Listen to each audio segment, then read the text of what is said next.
This is the story of a classic love triangle: husband, wife, and lover.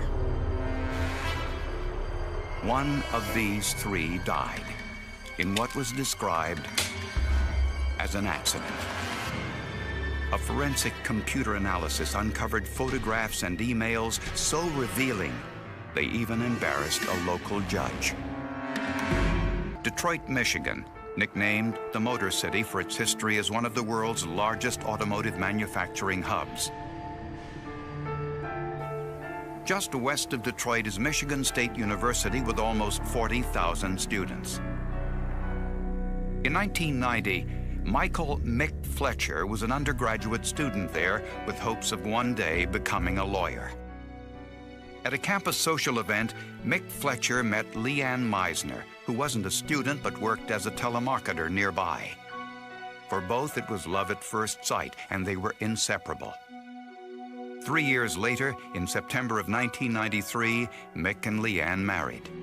That was great. He was going to be a lawyer, so he'd make a lot of money, be able to buy her a nice house, and she wanted to stay home and have a lot of babies.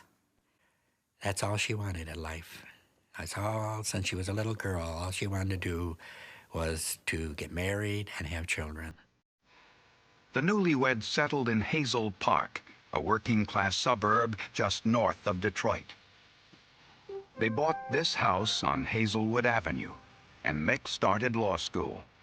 Leanne worked to support them, and not long afterwards, the couple had a daughter, Hannah. That was her joy. She was just crazy about Hannah.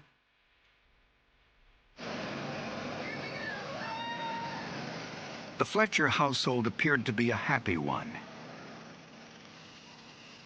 I mean, she just got a thrill out of everything that Hannah did. Oh my gosh, she dressed her so cute too. All the cute little outfits. It was like her little doll. By 1999, Mick was an up-and-coming criminal defense attorney, working hard to build his practice. On August 12, 1999, the couple had more good news. Leanne learned she was pregnant with their second child. Mick was delighted with the news and sent her a note. Leanne, I might not always tell you, but you mean the world to me. I love you so much, sweetheart. And girl or boy, so long as they are part of you, our children will all be beautiful. I love you, Mick.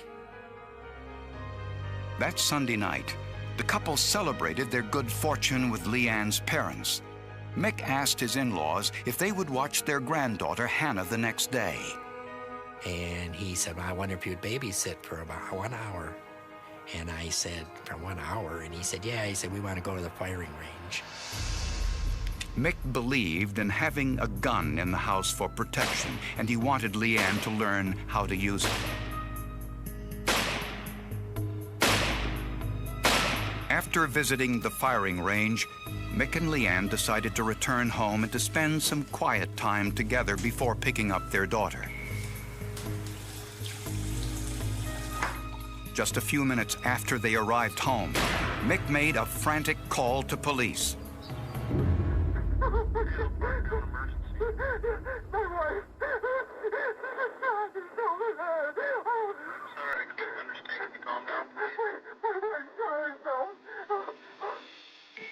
Hazel Park police found Leanne dead on the bedroom floor, naked from the waist down, a bullet hole through her right ear. Mick told police he and Leanne were sitting on the bed together, reloading the .45 caliber Smith & Wesson they just used at the firing range.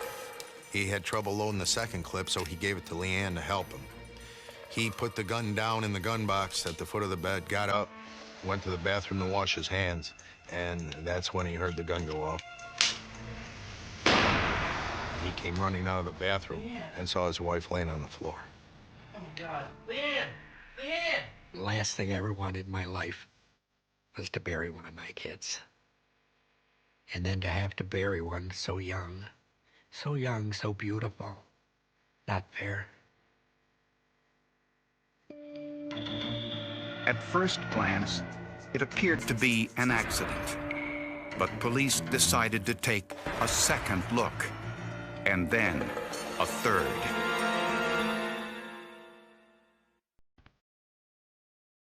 As part of the investigation into Leanne Fletcher's death, police first needed to eliminate the possibility of suicide. Perhaps Leanne's pregnancy had caused some depression. She was so excited. There's no way on earth that Leanne would ever consider suicide, let alone go through with it. Not in a million years. Mick Fletcher told police his wife accidentally shot herself in their bedroom shortly after a trip to the firing range as she tried to reload their pistol. Leanne's mother suspected that an accidental shooting in the head was a little too convenient. This was a terrible accident. She would have been shot in her hand, her arm, her foot, in the wall. I said it wouldn't be in her head. In the couple's bedroom, police noticed bloodstains on the carpet under Leanne's body, as well as under the gun and clip. And there was blood spatter on the computer stand by the bed.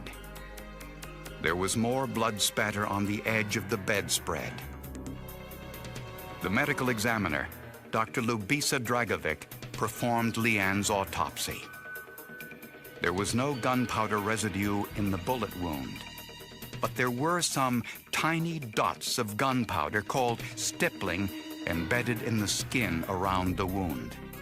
Gunpowder stippling is a phenomenon that occurs when partly burnt or unburnt gunpowder particles land on the surface of the skin. The density of this stippling pattern indicated that the muzzle of the firearm was 12 to 18 inches away from Leanne's head when the gun went off.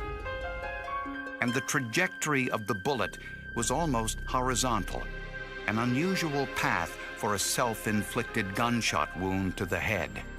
In order to accomplish that, your arm has to be about 4 foot long.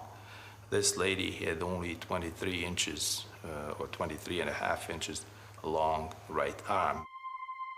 When police searched the couple's home, they found a brown folder in Mick's office containing numerous romantic greeting cards.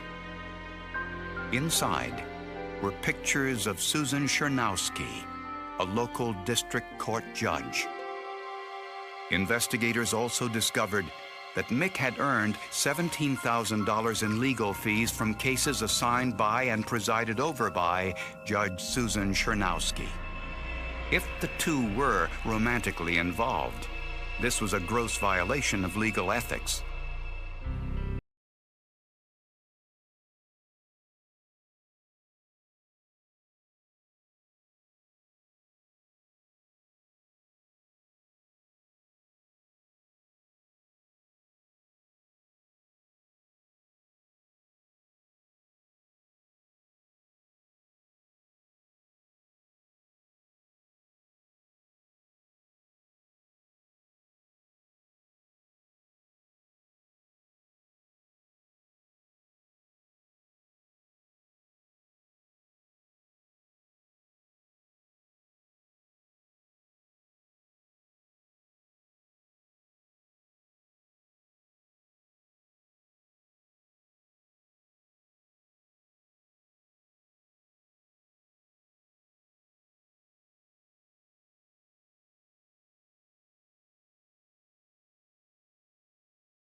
But 3 months later, they reconciled and moved back in together. Are you done? Yes. Okay. Police no longer believed that Leanne's death was an accident and were beginning to suspect that Mick Fletcher and the judge might be involved.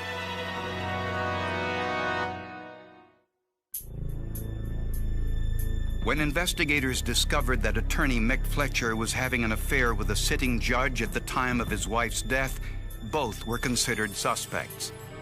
He had his, should I call her, his whore? Because that's, as far as I'm concerned, that's what she is. Judge Susan Chernowski denied she had anything to do with Leanne's death, but she was able to provide some useful information. So I asked the judge, when was the last time they had sexual relations? And she stated the night before the homicide. This meant that after having dinner with Leanne's parents, Mick dropped his wife and daughter off at home and made some excuse so that he could secretly meet with his lover. She believed there was no sexual relationship between himself and Leanne. And she told us that if there was a sexual relationship between Michael and Leanne, that their relationship would be over. And all of a sudden, you know, at the time of her death, she was 3 weeks, 4 weeks pregnant, that we believe that that was indeed the motive for her death.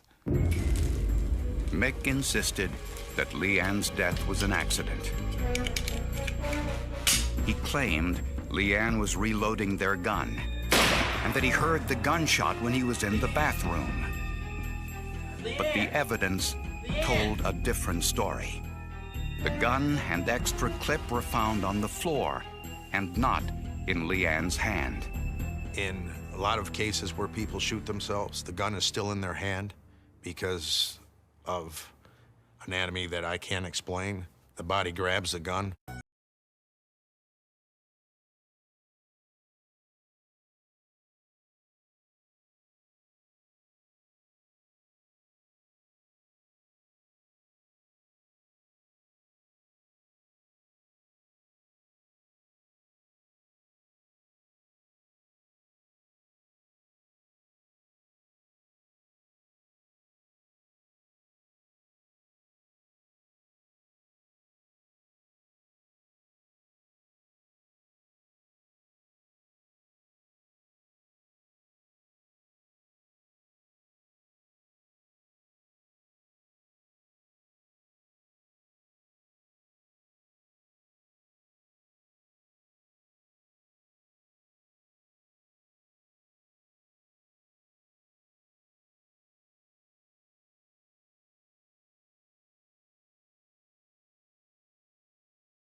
If there are additional drops of blood that occur later or contaminate on top of it, with some smudging occurs, there will still be areas that allow for this pattern to be recognized, and that was not there.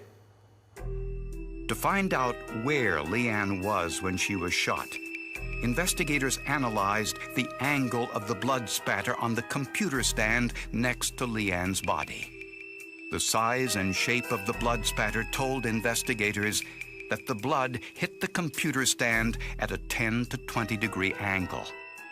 Strings, which were connected to each drop of blood spatter, revealed the exact location of Leanne's head when the shot was fired. Say, for instance, the angle you got was 52 degrees, so then you take the string from the blood droplet and you measure up 52 degrees and you bring that out into space somewhere. And you do that with each blood droplet. Where the strings intersect is the spot where the blood originated. Woodford concluded that Leanne was on the floor when she was shot. She was not sitting on the bed while she was shot, that she was on her hands and her knees while she was shot. Investigators also discovered fresh sperm in the vaginal swab from Leanne's autopsy, an indication that the couple had sexual relations shortly before the shooting. It's my opinion that sexual relationships occurred pretty close to the time of her death. Police repeatedly test-fired the gun in order to recreate the same stippling patterns found on Leanne's head.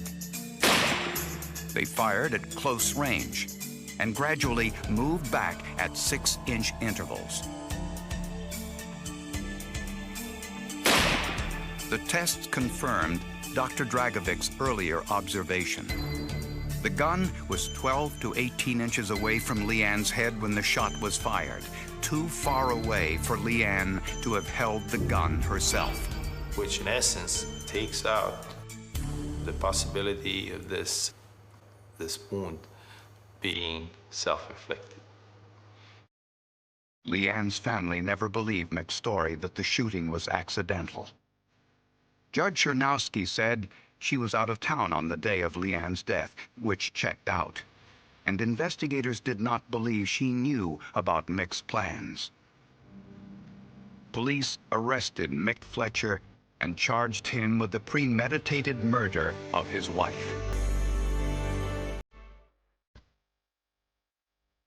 Prosecutors believe that the murder of Leanne Fletcher was premeditated and that her husband Mick killed her in order to protect his romantic relationship with Judge Susan Chernowski.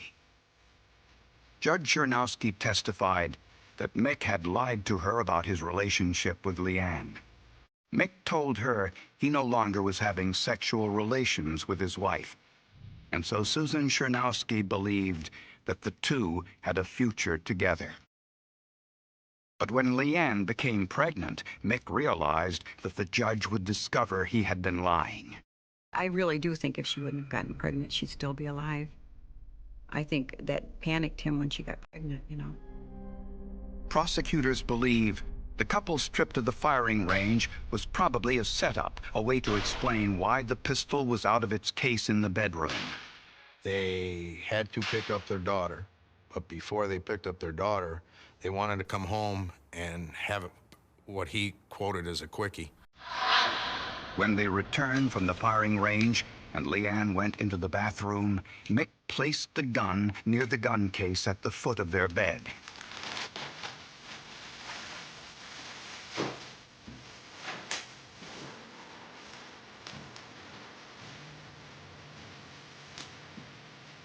The medical evidence shows that the couple had sex on the floor.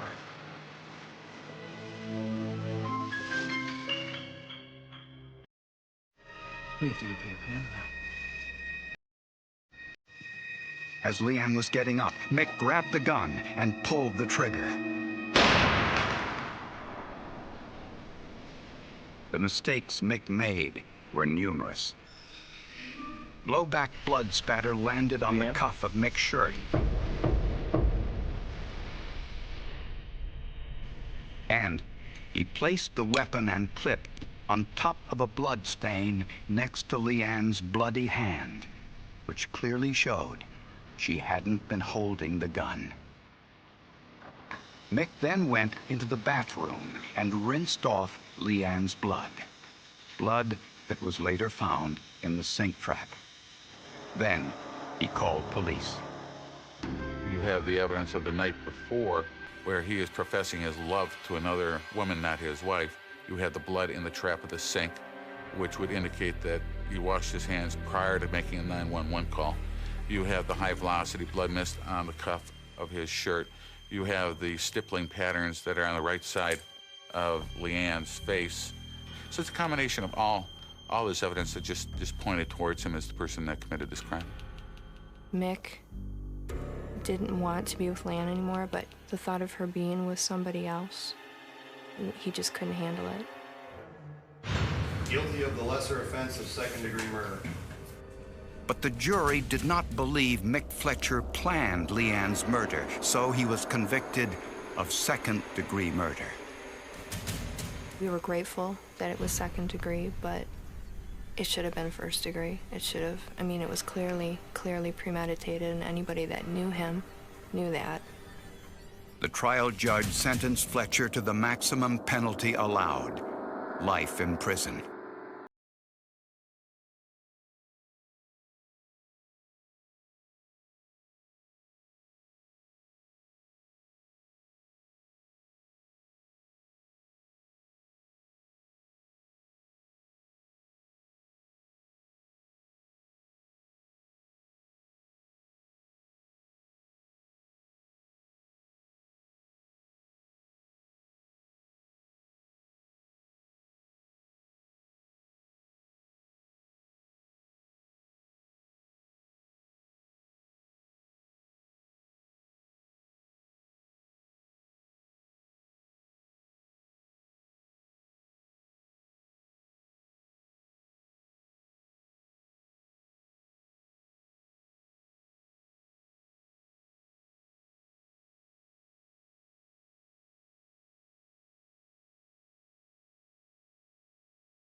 In 1998, Akeem Marino came forward and confessed to the rape and murder of a restaurant worker. I did this awful crime and I was alone. But this man, Chris Ochoa, had already confessed to that crime and was serving a life sentence. I pleaded guilty and confessed. One of them was lying. To find out who and why, scientists look once more at the forensic evidence. Austin, Texas, the state's capital city.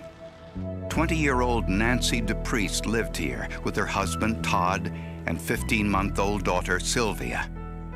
She was so very friendly and very open to anyone. She just loved people. She was just like a people person. Nancy was a waitress at a Pizza Hut restaurant. On October 24, 1988, she arrived for work at 7 a.m. Her job was to get the pizza dough ready for lunch before the rest of the employees arrived. The manager of the restaurant called several times that morning to make sure everything was all right, but there was no answer. When he stopped by the restaurant around 9:30, he found Nancy slumped under the bathroom sink, nude and barely alive. She had been shot in the back of the head. Nancy was rushed to the nearest hospital. My son-in-law said, "Mom, there's been a robbery.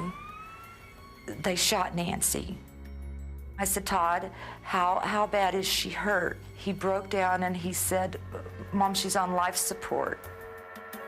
Nancy died later that day without regaining consciousness. I began to scream. I was totally hysterical. The murder occurred before the restaurant opened, so there were no witnesses to the crime. The Austin Police Department found no signs of forced entry at the restaurant. The motive appeared to be robbery, since money was missing from the safe. On the floor of the bathroom, police found a .22 caliber shell casing from the murder weapon, and Nancy's autopsy revealed she had been sexually assaulted.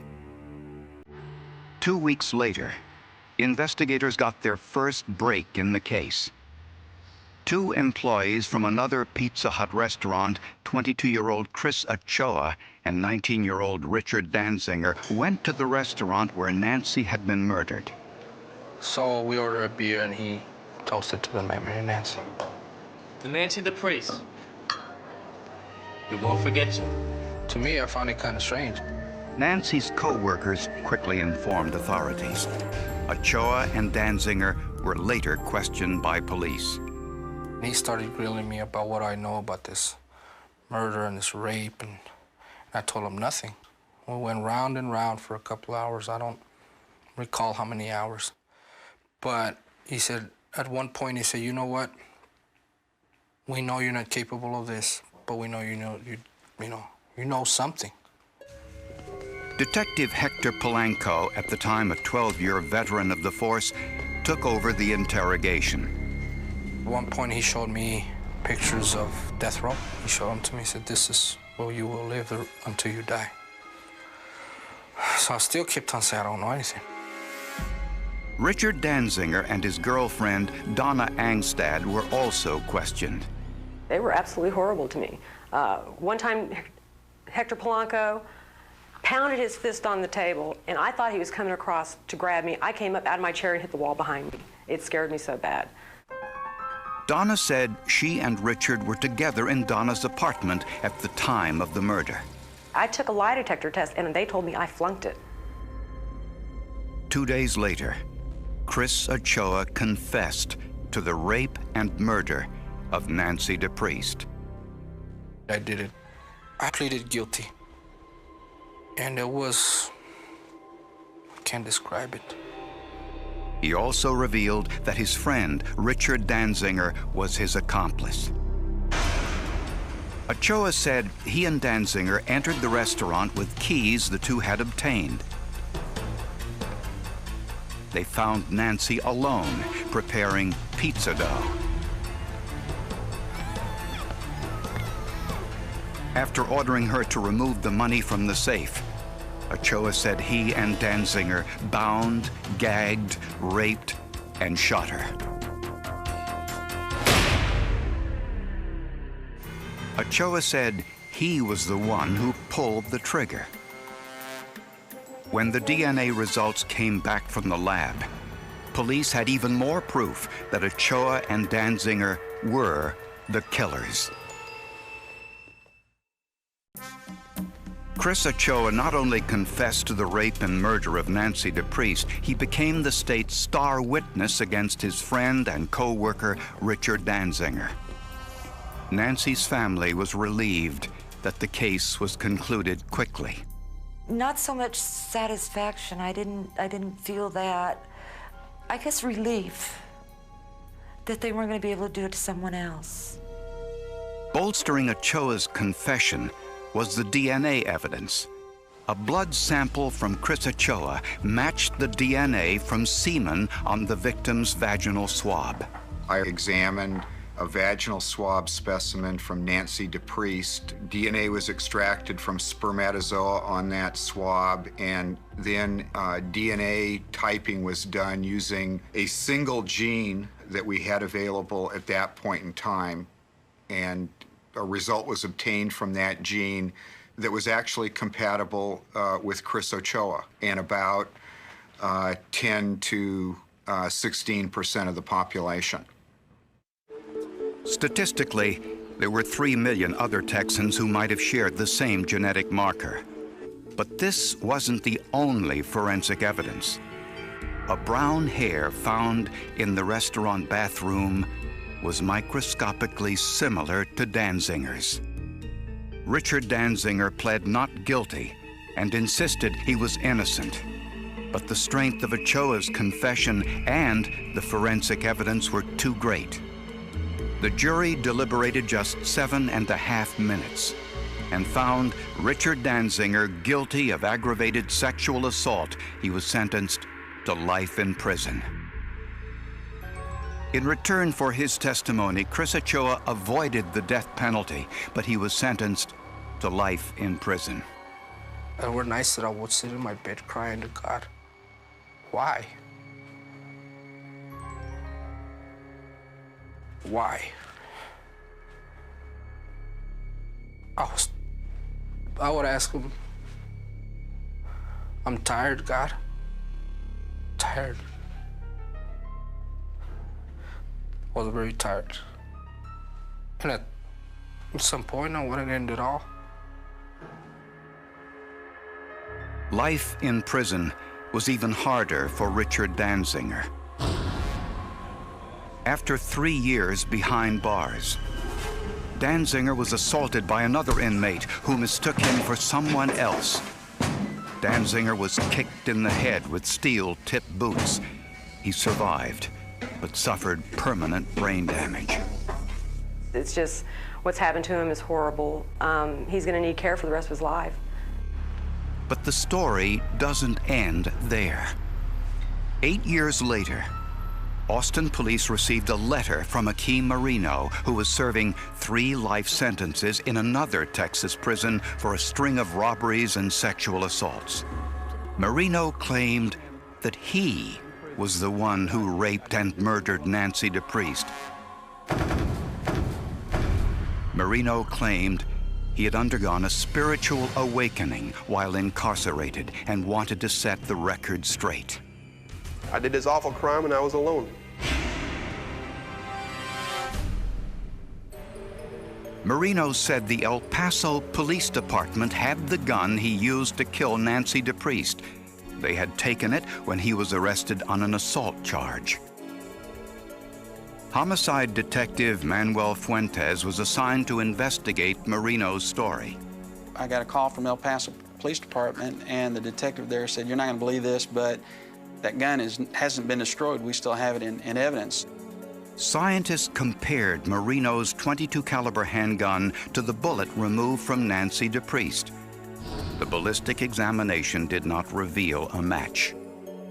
It appeared there wasn't much more to investigate. 2 years later, Akeem Marino tried once again. I want to thank Speaker Laney for your friendship. This time, he sent a letter to then-Governor George W. Bush with a copy to the prosecutor's office. I told him basically the same thing, that I had committed a murder in '88 at the Pizza Hut, and that there was 2 innocent men who I did not know locked up for it. This time, Detective Fuentes visited Chris Ochoa in prison. Once again, Ochoa repeated what he had been saying for 10 years, that he and Danziger had acted alone. And I told him, yeah, you're right, I did it. So you know what, just let me do my time. And he said, as far as he knew, there wasn't a third person involved. It was just him and Richard that killed Nancy DePriest. So there was little more authorities could do, especially since Ochoa's DNA matched semen found at the crime scene. It would take 1 more year before one of these men finally changed his story.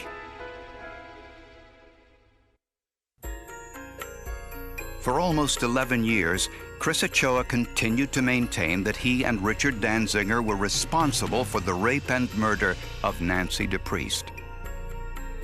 But 1 year after Akeem Marino wrote a letter to the governor's office saying he murdered Nancy DePriest, Chris Ochoa changed his story. Did you kill Nancy DePriest? No, ma'am. Just tell me you did. Look me in the face and tell me you did it. Ochoa now claimed that his confession had been coerced. He said he was physically assaulted, threatened, and denied access to an attorney during police questioning. A female detective, an Hispanic detective. She came in and I asked her, you know, can I have an attorney? And she got real upset and said, you can't have one until you're officially charged. In search for help, Ochoa contacted the Wisconsin Innocence Project, a group that investigates cases in which they believe an innocent person has been wrongfully convicted. And I told them, please help me. I don't know who else to turn to. You know, I think one of my closing lines was that I told them, I've lost faith in the system, but I haven't lost faith in myself. But the founder of the Innocence Project, John Prey, wasn't sure what to think. We called up Chris's attorney to get his side of things and say, sometimes the attorneys say, I'm concerned about this case and he may be innocent. Unfortunately, in this case, we got the complete opposite. Chris's attorney told us that we are totally wasting our time on this case. He is very guilty. And if Chris Ochoa was innocent, why did DNA tests place him at the scene of the crime? 12 years earlier, tests could only analyze one gene from Nancy DePriest's vaginal swab, the gene called DQ alpha. But by the year 2000, the accuracy of DNA testing had advanced to a level where 10 genes could be analyzed. The DNA testing that I'm doing today is more complicated, harder to interpret, more discriminating. The Wisconsin Innocence Project asked local prosecutors to send Nancy DePriest's forensic samples for more sophisticated DNA testing, which they did. 12 years after Nancy DePriest's murder, Karen Scalise compared Chris Ochoa's blood DNA to the vaginal swab taken from the crime scene. I sort of went, oh my God, and just immediately double-checked it to myself. Just to make sure, additional DNA testing was also done by Ed Blake, who had performed the original DNA test a decade earlier. When that work was done, ultimately Chris Ochoa, Richard Danziger, and Nancy DePriest's husband were all eliminated as the source of the spermatozoa from Nancy DePriest. But there was still the issue of Marino's gun. Detective Fuentes decided to send it to another lab, the Southwest Institute in Dallas, for more tests. The shell casing, without a doubt, matched the gun that we got from Akeem Marino. And this was the shell casing that was found inside the Pizza Hut. So now we had DNA. Now we had a bullet or a shell casing that was ejected at the crime scene that matched the gun that we got from Akeem Marino. As a last step, prosecutors compared Akeem Marino's DNA to the semen from Nancy DePriest's vaginal swab. It matched, just as Marino said it would. Everybody says they're innocent in prison. But yeah, some of us actually are. Akeem Marino's confession includes a chilling account of what happened the day Nancy DePriest was murdered, but it also answered many questions. I was wearing a workman's uniform with a false name on it. And I knocked on the side door, and Miss DePriest came up and unlocked the door just before the restaurant opened. Once inside, Marino held Nancy at gunpoint and demanded the restaurant's money. Hey! Get into this thing. Get under there. Then we went to the restroom where I disrobed her, then assaulted her one time. After that, I told her that I was going to handcuff her to the plumbing underneath the sink and leave her there. She got underneath the sink. I shot her in the back of the head one time with that .22 firearm. But he made the mistake of leaving the shell casing behind. I was looking for that shell, and I couldn't find it anywhere. After that, I went back, got my bag, packed my stuff up, and I left. Marino says Nancy reminded him of a female guard he knew from prison, a woman he detested. When I came out, not only did I intend to kill a whole bunch of blacks and Mexicans, but I told myself the first white woman I ran across that looked like I was going to blow her brains out, and that's exactly what I did.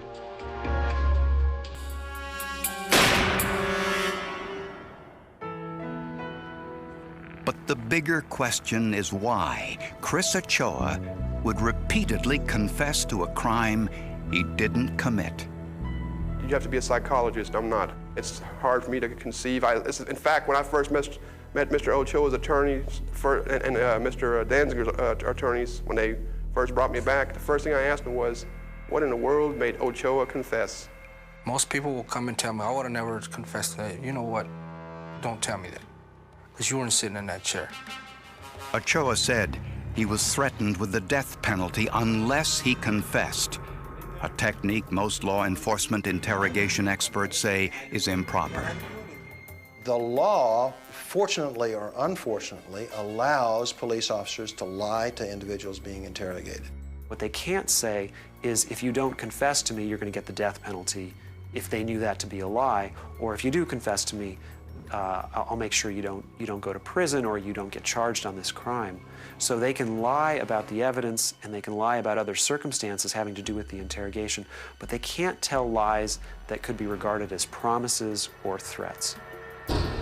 Ochoa said his confession included details of the crime because police showed him pictures of the crime scene before his confession. Off the top of my head, I can't think of a circumstance in which it would be appropriate because it contaminates the suspect, and it means that if they are innocent and made the false confession, you'll never know. Ochoa also says he was threatened physically. Look me up and down and say, you're young, you've never been in jail, you're gonna be fresh meat and they're gonna have you. I'll put you in a cell where they'll have you. And to me, in my mind, that triggered off, well, they're gonna rape me. Experts say the way to prevent police-induced false confessions is to videotape the entire interrogation. If a suspect later alleges police misconduct in the interrogation room, the videotape can be evaluated. If Chris's confession had been videotaped from start to end, there is no way that this would have happened. First of all, the police officers undoubtedly would not have acted as they did. It would have been a deterrent to their misconduct. Currently, only 2 states require all suspect interrogations to be videotaped, Alaska and Minnesota. The Austin Police Department changed its policy and now videotapes the interrogations in all homicide cases.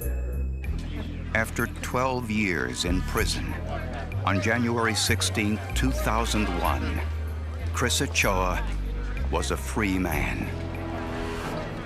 2 months later, Richard Danziger was released to the care of his family. Because of the brain damage he sustained as a result of the prison fight, Richard Danziger will require specialized care for the rest of his life. Sometimes I think about Richard and I feel very bad. I mean, because I didn't have the courage to face up whatever might come to me so that he wouldn't go to prison. The officers involved in Chris Ochoa's interrogation have all refused to comment. I was a little kid, they told me that police officers were there to take care of you, to protect you. I thought that they couldn't do no wrong. I thought they were honest. But I see that not all of them are. I lost my child. I loved her so much. I miss her every day still. For 13 years, I miss her every day. And Chris lost 12 years, his youth, his whole youth. Richard Danziger is brain damaged from a beating he received in prison. He's still serving that life sentence. He'll serve it out.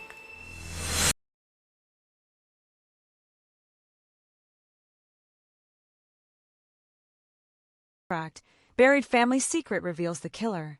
The first thing the sheriff noticed was the silence. Not the ordinary silence of a sleepy Alabama back road after midnight, but the kind that seemed to swallow every sound before it could escape. No barking dogs, no crickets, no passing trucks. Even the wind drifting through the pine trees felt strangely restrained, as though the entire forest had decided to hold its breath. Patrol lights washed over the gravel shoulder in slow pulses of red and blue, revealing a lonely mailbox hanging crooked from a splintered post. 50 yards beyond it, hidden behind waist-high weeds, stood an abandoned farmhouse already surrendering to decay.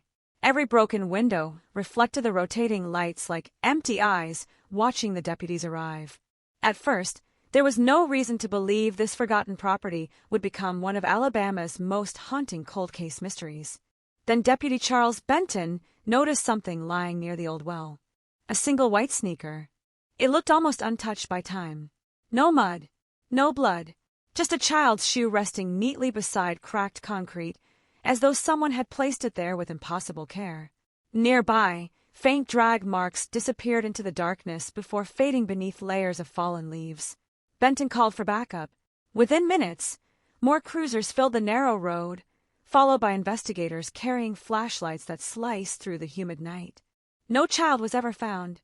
That was September 1988. For the next 37 years, the mystery would haunt investigators, divide families, destroy reputations, and leave an entire county wondering whether a killer had lived among them all along. Nobody imagined the answer had been buried much closer than anyone dared to look. The official report began with a missing person. Emily Harper, 10 years old, brown hair, blue eyes, honor roll student, lived with her parents outside the small farming community of Red Hollow, Alabama, where everybody knew everybody else's business before breakfast. Emily wasn't the kind of child who wandered away. She followed rules, came home before dark, and never skipped telling her mother exactly where she planned to ride her bicycle. On the afternoon of September 14th, she told her parents she was going to deliver homemade peach preserves to her grandmother, less than 2 miles away. She never arrived. The bicycle was discovered leaning against a fence nearly half a mile off her normal route. Its front tire was still spinning. The jar of preserves had shattered across the dirt road. Glass glittered beneath the afternoon sun while ants gathered around the sweet syrup slowly soaking into the dust. There were no signs of a struggle. No footprints investigators could confidently identify. No fingerprints. No ransom demand. Nothing. Within hours, volunteers flooded the countryside carrying flashlights, ropes, and hope.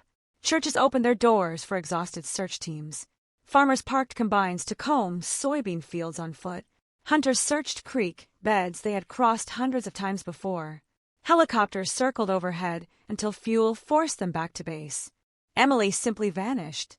Television crews arrived the following morning. Headlines spread across Alabama. Local girl missing. Community fears abduction. Search intensifies. Days became weeks. Weeks became months. Every passing rumor became another dead end.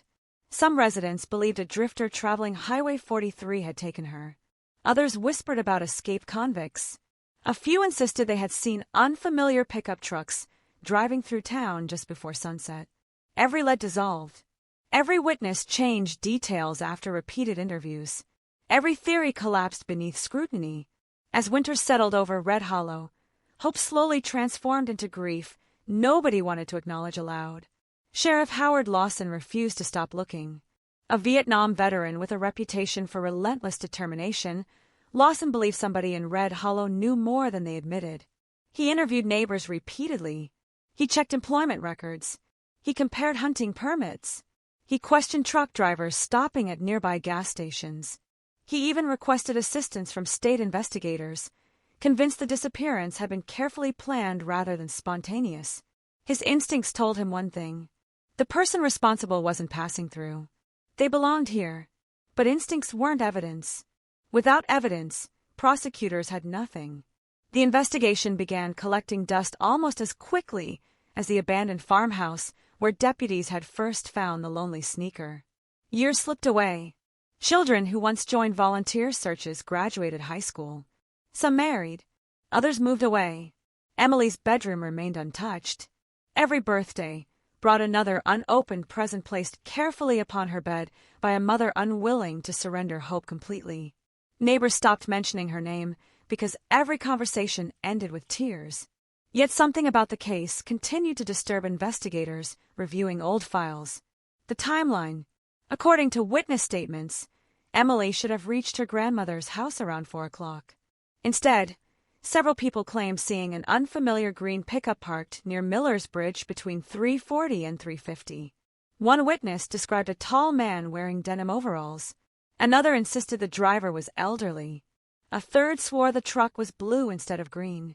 Descriptions shifted constantly. Only one detail remained surprisingly consistent. Someone had been waiting before Emily arrived, waiting long enough for multiple motorists to notice the vehicle. Investigators searched registration records across 3 counties. Hundreds of trucks, hundreds of owners. Nothing connected. One detective later admitted the investigation had become buried beneath paperwork generated by desperation instead of evidence.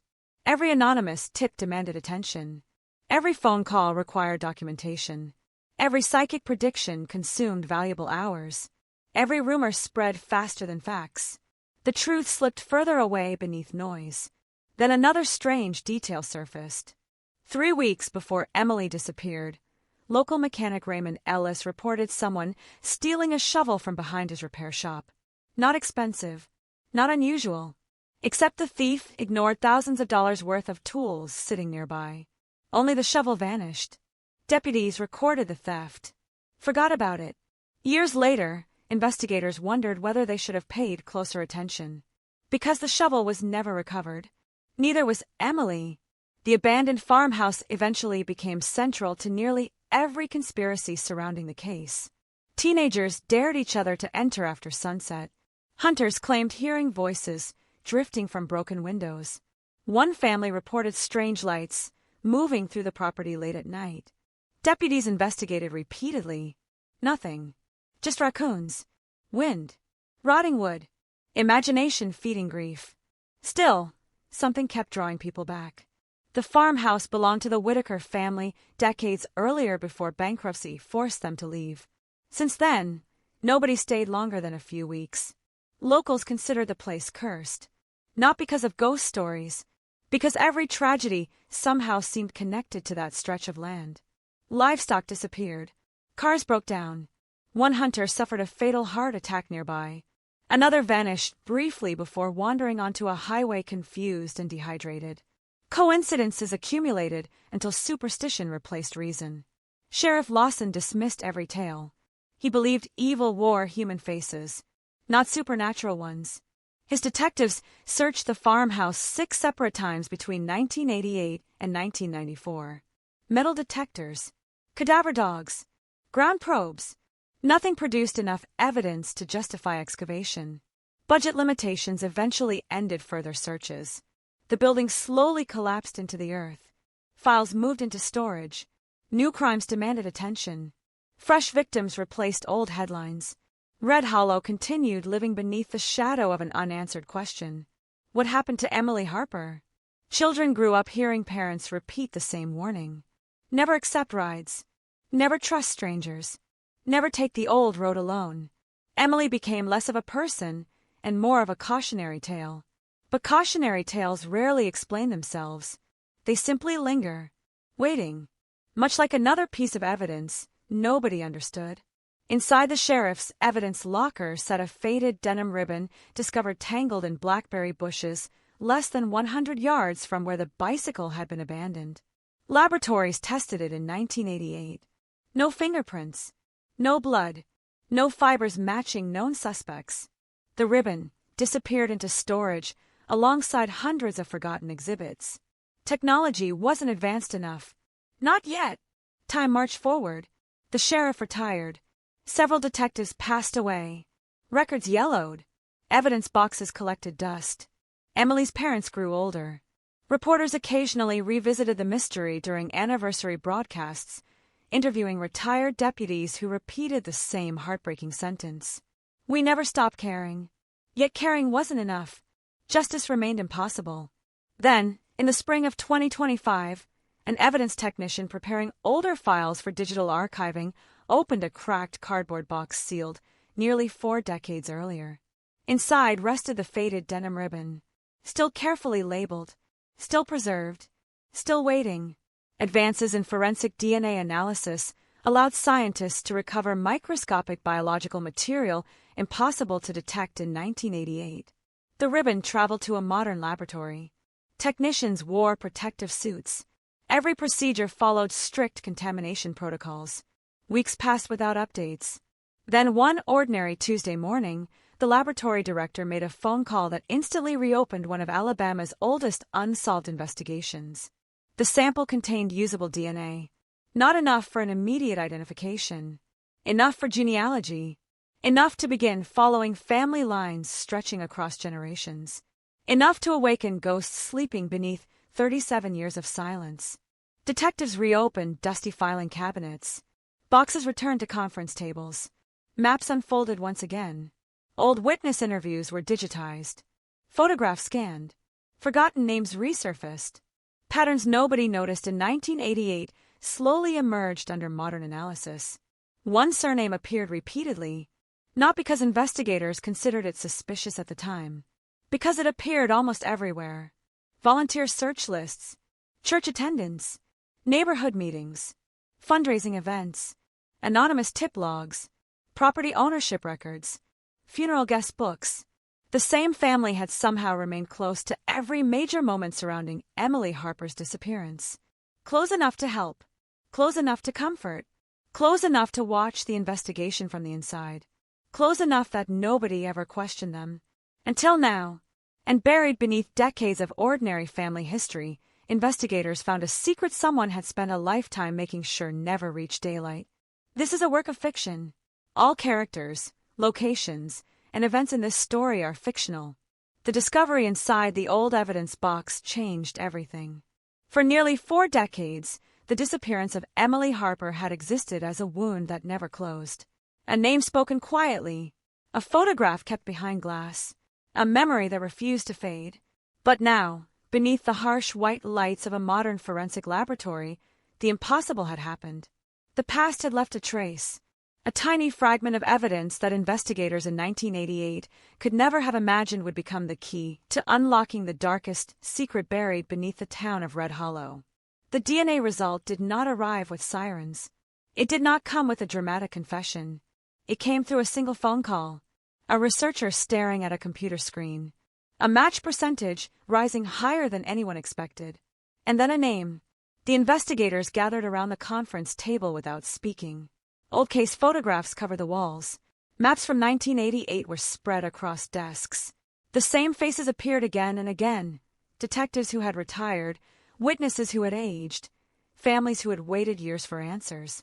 But the name appearing in the forensic report was not the name they expected. It belonged to someone connected to Emily's life. Someone who had been there from the beginning. Someone who had stood beside the search teams.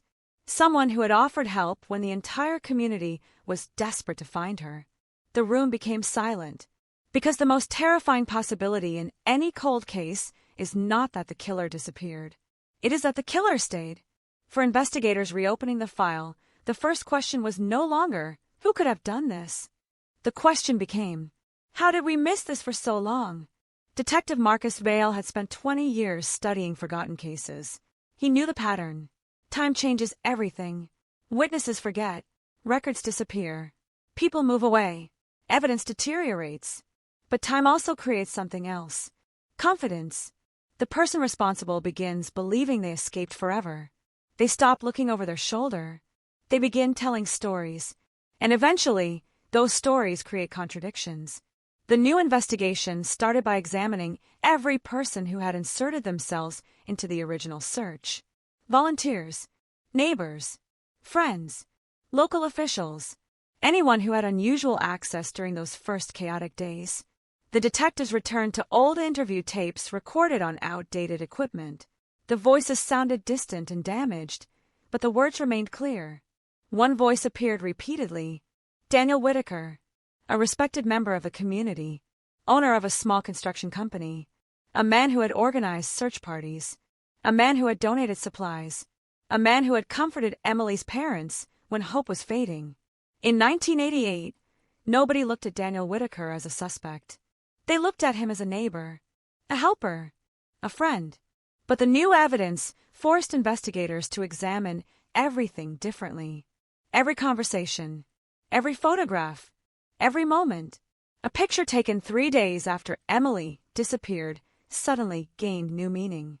Hundreds of volunteers stood outside the local church preparing to search nearby fields. Daniel Whitaker stood near the center of the crowd. His expression was serious. His hands were folded. To most people, it was simply the image of a concerned citizen. But investigators noticed something else. A detail hidden in the background. Daniel was wearing a jacket, a denim jacket, the same style of material connected to the ribbon recovered near the bicycle trail. At the time, it meant nothing. In 2025, it became another question. The detectives began digging into Daniel's history. Not rumors, not assumptions. Facts, financial records, property documents, employment records, old photographs. They discovered something strange. Months before Emily disappeared, Daniel had quietly purchased a section of land near the abandoned Whitaker farmhouse. The transaction was never considered suspicious. He had claimed he wanted extra space for equipment storage. but investigators noticed the location. The property sat directly between Emily's home and her grandmother's house. A shortcut, a hidden route, a place where someone could disappear without being seen. The original investigators had known Daniel owned nearby land. But in 1988, it seemed irrelevant. Now it looked different. A pattern was forming, a pattern hidden beneath decades of ordinary life. Then came another discovery, a forgotten witness statement, buried inside a box labeled Miscellaneous Interviews. The witness was a retired mail carrier named Walter Crane. In 1988, Crane told investigators he saw Emily speaking with someone near the old bridge shortly before she vanished. But his statement was dismissed because he could not clearly identify the person. He remembered only one thing, a phrase. Emily had said, "You know my dad." At the time, investigators assumed she meant a family friend. Now they wondered if they had misunderstood, because Daniel Whitaker had known Emily's father for years. They worked together. They attended the same community events. Their families had shared holidays. Daniel was not a stranger. That was what made the case so disturbing. The person who could approach Emily without fear may never have needed to force her trust. He already had it. The investigation moved deeper. DNA genealogy experts traced the evidence sample recovered from the ribbon through distant relatives. The trail eventually connected back to Daniel's family line. Not enough for an arrest. Not yet, but enough to change the direction of the entire investigation. Then detectives found something even more disturbing. A private journal belonging to Daniel's older sister, Rebecca. The journal had been stored in an attic for decades. After Rebecca's death, the family donated boxes of personal belongings to a local historical archive. Nobody expected anything connected to Emily Harper. But inside the pages were entries from 1988.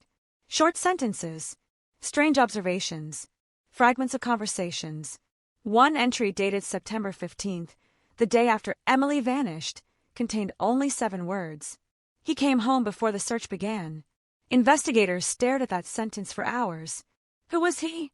Why did Rebecca write it? And why had nobody ever mentioned it? The family secret that had been buried for 37 years was beginning to surface.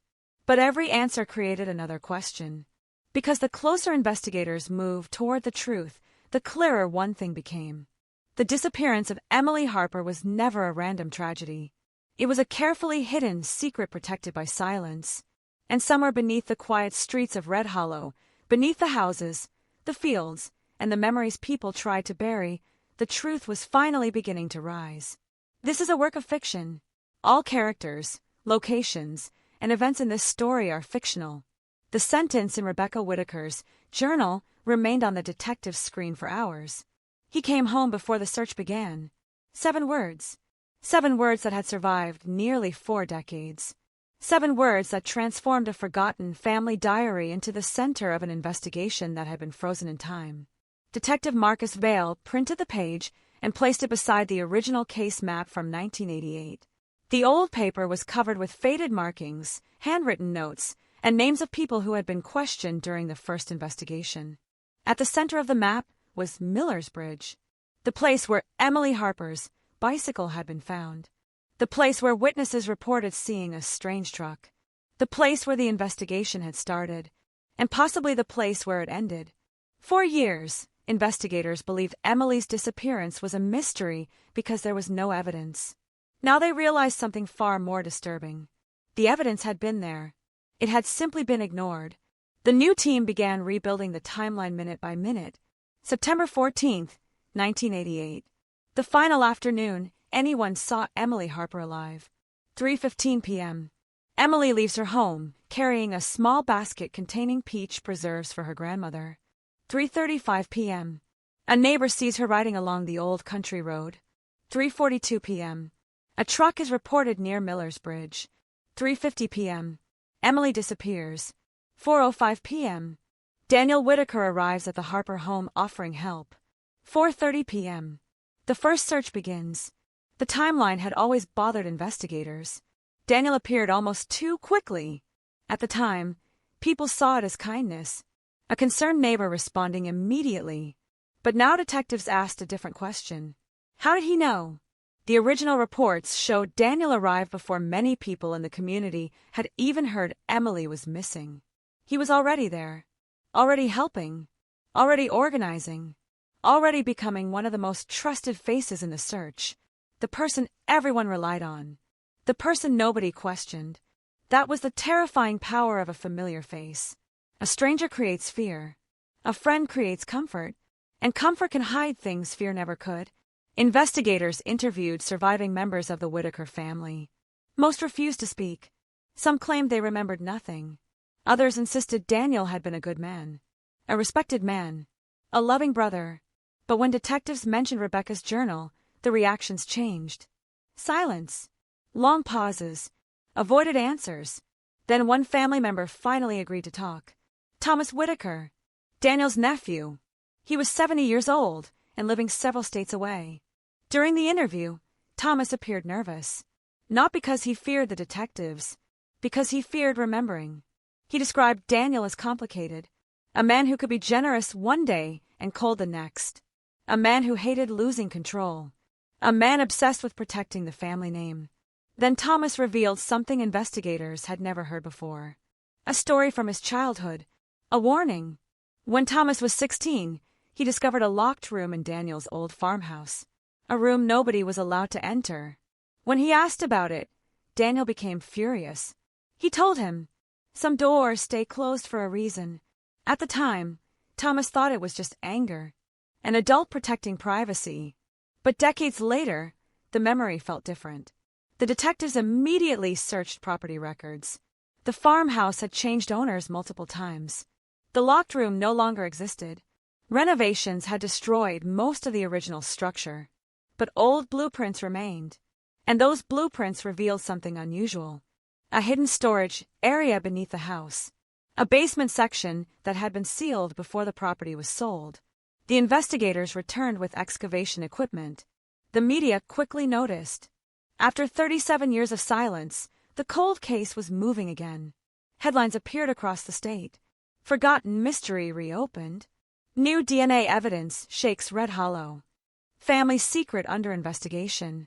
The community that once gathered to search for Emily now watched from behind curtains. Everyone had questions. Everyone had memories. Everyone wondered whether they had unknowingly protected the truth. The excavation began early on a cloudy morning. Rain covered the fields. The farmhouse stood abandoned, its walls covered with vines and years of neglect. Investigators carefully removed layers of dirt and broken wood. Every movement was recorded, every discovery documented. 4 hours, nothing happened. Then, beneath the foundation, workers found something. A small metal container. Rust covered the outside. The lock had been broken long ago. Inside were personal items, old photographs, letters, a child's bracelet, and a piece of fabric, a faded blue material, the same color as the ribbon recovered near Emily's bicycle path. The investigator stopped. Nobody spoke, because sometimes the smallest discovery creates the loudest silence. The fabric was immediately sent for forensic testing. The laboratory confirmed what everyone feared. The material contained biological traces. The DNA profile matched the sample from the original evidence, the same profile that had led investigators back to the Whitaker family. But the discovery created a new mystery. The container had not been hidden recently. It had been there since 1988, which meant someone had placed it there knowing nobody would look. Someone who knew the investigation. Someone who knew the property. Someone who knew exactly how long the truth could remain buried. The detectives returned to Rebecca's journal. They studied every page, every sentence, every hidden reference. They found another entry, this one written 2 days after Emily disappeared. Daniel says nobody will believe a story they already decided to forget. The investigators froze, because that sentence revealed something more dangerous than guilt. Confidence. Daniel had not only believed he could escape, he believed the entire town would eventually move on. And for decades, he was right. The case had become a forgotten headline, a photograph in an old newspaper, a name mentioned only during anniversaries. But Daniel Whitaker never knew one thing. Evidence does not always disappear. Sometimes it waits. Sometimes it survives longer than the people who try to hide it. As investigators prepared to confront the remaining members of the Whitaker family, another discovery arrived from the laboratory. A second DNA profile had been found. Not belonging to Daniel, not belonging to Emily. Someone else had been there. Someone whose identity had remained hidden for 37 years. And suddenly, detectives realized the cold case they thought they understood was much larger than they imagined. Because the secret buried beneath Red Hollow was not protected by one person. It was protected by an entire family. This is a work of fiction. All characters, locations, and events in this story are fictional. The second DNA profile changed the entire direction of the investigation. 4 weeks, detectives had believed they were closing in on a single person, a single decision, a single hidden act that had destroyed a young girl's life and haunted Red Hollow for decades. But the new genetic discovery told a different story. Someone else had been inside the hidden basement. Someone else had touched the objects stored beneath the farmhouse. Someone else had carried the secret. The question was no longer whether Daniel Whitaker knew the truth. The question was how many people had helped him bury it. Detective Marcus Vale returned to the evidence room before sunrise. The walls were covered with photographs from 1988. Emily Harper smiling beside her bicycle. The missing posters. The search parties. The volunteers walking through fields with flashlights. For 37 years, those images represented a community searching for answers. Now they represented something darker. A community searching while the truth stood among them. The second DNA profile belonged to a female relative of the Whitaker family. The laboratory could not immediately identify her, but genealogy narrowed the possibilities. Only a few names remained, and one of them made the detective stop. Rebecca Whitaker, Daniel's sister, the same woman whose journal had exposed the first cracks in the family's carefully protected story. Investigators revisited every page of Rebecca's diary. At first, they saw fear. Now they saw something else. Guilt. Rebecca had not written like someone discovering a crime. She had written like someone carrying a burden. One entry from October 1988 caught their attention. A secret does not disappear because nobody speaks about it. It only grows heavier. For years, detectives believed Rebecca knew something. Now they wondered if she knew everything. But Rebecca was dead. Her voice was gone. Her answers were buried with her. Unless her writings could speak for her. The investigation expanded. Friends of the Whitaker family were interviewed. Old neighbors were located. Former employees from Daniel's construction company were contacted. Slowly, a picture began forming. Daniel Whitaker had spent years controlling the image people saw. To the town, he was dependable, hardworking, generous. But inside the family, he was different. Several relatives described him as controlling. A man who demanded loyalty. A man who believed family problems should never leave family walls. One former employee remembered something strange from the weeks after Emily disappeared. He said Daniel suddenly stopped allowing workers near the old farmhouse. When asked why, Daniel claimed the property was unstable. Dangerous. But the employee remembered something else. Daniel had personally checked the area every evening. Always alone. Always after dark. At the time, nobody questioned it. Now, investigators saw a pattern. The farmhouse was not just a location. It was a secret. The detectives returned to the abandoned property with a new search warrant. This time, they were not searching for evidence of a crime. They were searching for evidence of a cover-up. Ground-penetrating radar scanned the surrounding land. The results showed several unusual disturbances. Places where the earth had been moved. Places where something had been buried. The first excavation revealed nothing. The second revealed old construction material. The third revealed something wrapped beneath layers of plastic. Inside was a small wooden box. The box was damaged. The contents were fragile. But one item survived. A handwritten letter. The paper was yellow and cracked. The ink had faded. But the name at the top was clear. Emily. The investigators did not read the letter immediately. They waited for forensic specialists. Every piece mattered.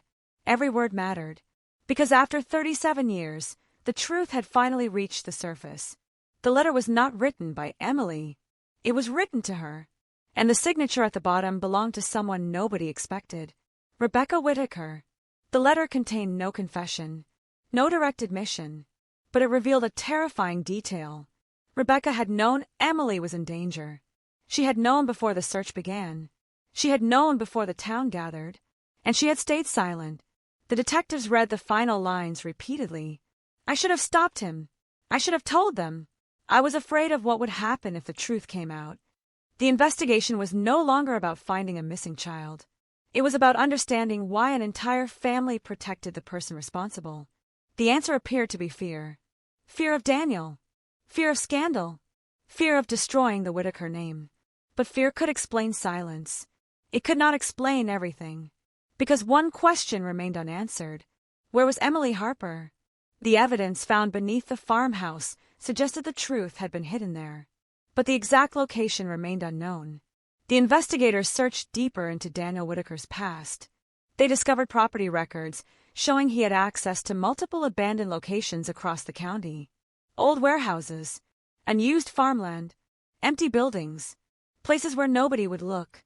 The cold case became a race against time, because every year that passed removed another possible answer, another witness, another memory, another chance to recover what had been lost.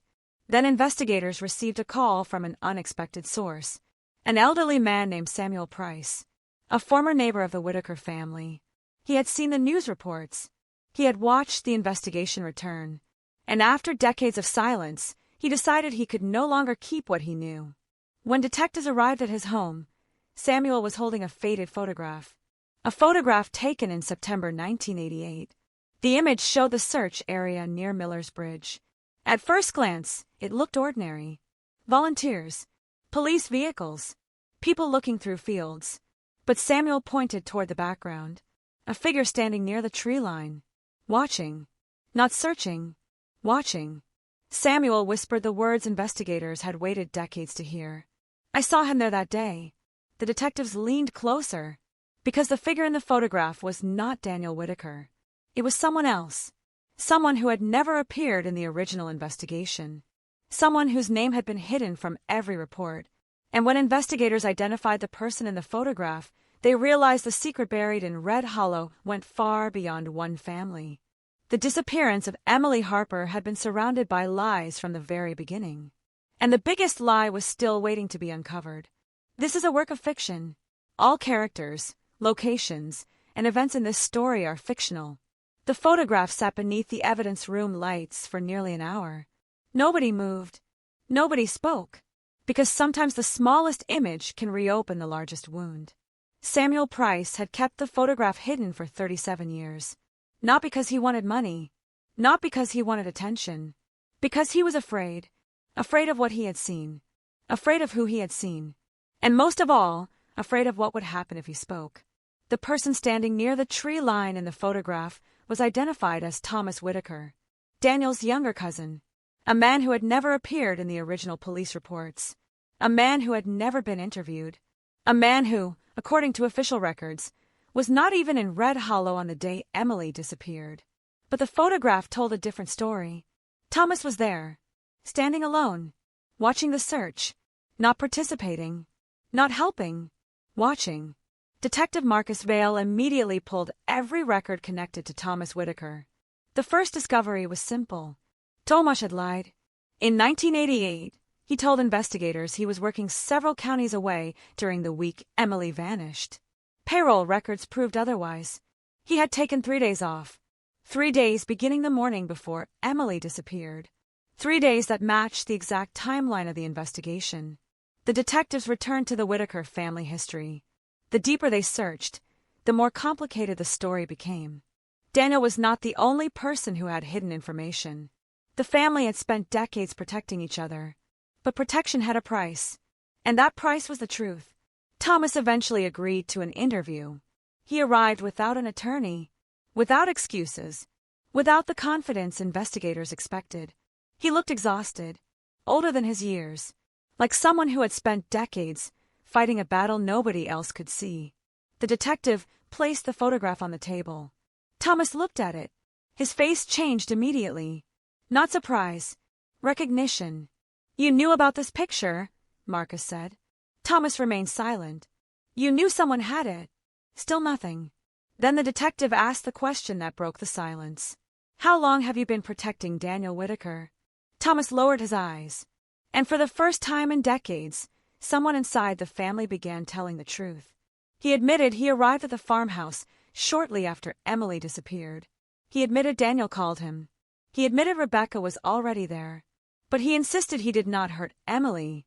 He claimed he was called because Daniel needed help. Help covering something.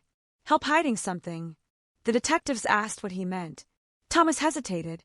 Then he said something that changed the entire investigation. "Daniel told us it was already too late." The room became silent, because those words suggested something terrifying. Daniel was not reacting to an accident. He was managing a situation.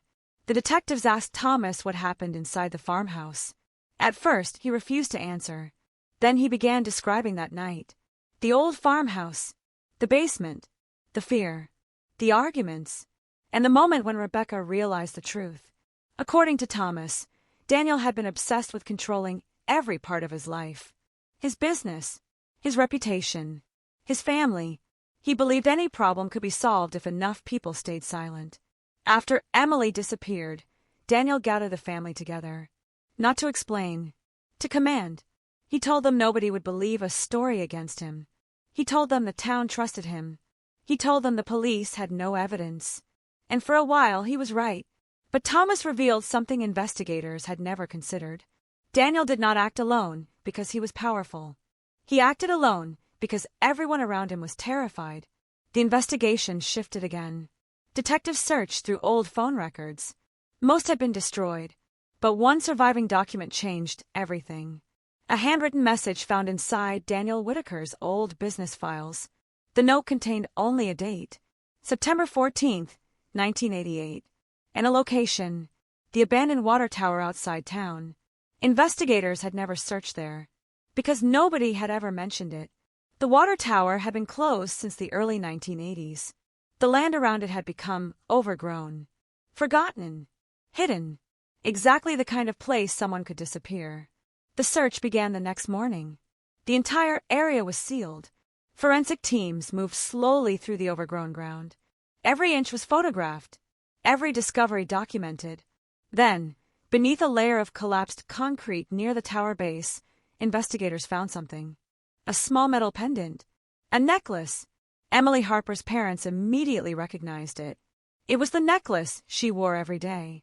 The discovery sent shockwaves through Red Hollow. After 37 years, the case finally had a location. A place connected to Emily. A place connected to Daniel. A place where the truth had been buried. But the investigators knew finding the necklace was only the beginning, because the most important question remained unanswered. Where was Emily? The area around the water tower was searched for days. Soil samples were collected. Ground scans were performed. Forensic specialists worked through every possible clue. Then they found something beneath the earth. Not remains. Not yet. A piece of fabric. Old. Damaged. But recognizable. A fragment of the same material connected to the evidence recovered in 1988. The investigators knew they were getting closer, but they also discovered something unexpected. The fabric contained another DNA profile. Not Daniel, not Thomas, not Rebecca. A fourth person, someone completely outside the Whitaker family. The case that had seemed like a family secret suddenly became something much larger. Someone else knew. Someone else had been involved. Someone else had helped keep the truth buried. The detectives returned to the original witness statements. They searched for names that had been ignored, people who appeared briefly in the investigation and disappeared. And one name appeared again, a name buried in hundreds of pages of forgotten documents. A person who had called the police with a tip. A person who had claimed to see Emily near Miller's Bridge. A person whose story investigators dismissed because it seemed impossible. The name was James Holloway. And according to the old records, James Holloway had been the last person to report seeing Emily alive. But nobody ever investigated why. Because in 1988, investigators believed he was just another witness. 37 years later, they began asking a different question.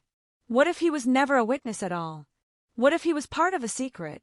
And as detectives prepared to confront James Holloway, They realized the truth behind Emily Harper's disappearance was not just hidden in the Whitaker family. It was hidden across the entire town, a town that had spent decades believing it was searching for a missing girl, when the reality was much darker. They had been searching around the truth, not for it. This is a work of fiction. All characters, locations, and events in this story are fictional. The name James Holloway appeared only 3 times in the original investigation files. 3 lines, 3 forgotten mentions, and somehow, those 3 lines have been sitting inside the case for 37 years. The first mention was a routine witness statement. James Holloway claimed he was driving home from a nearby repair shop when he saw Emily Harper riding along the old road near Miller's Bridge. The second mention was a follow-up interview. Investigators noted that his timeline was unclear. The third mention was a handwritten note from an exhausted detective. Witness appears nervous. Statement inconsistent. No further action at this time. That was where it ended. In 1988, James Holloway became another dead end. Another name in a growing pile of unanswered questions. But now, after the DNA discoveries, after the hidden basement, after the photograph and the buried evidence, detectives saw something they had missed before.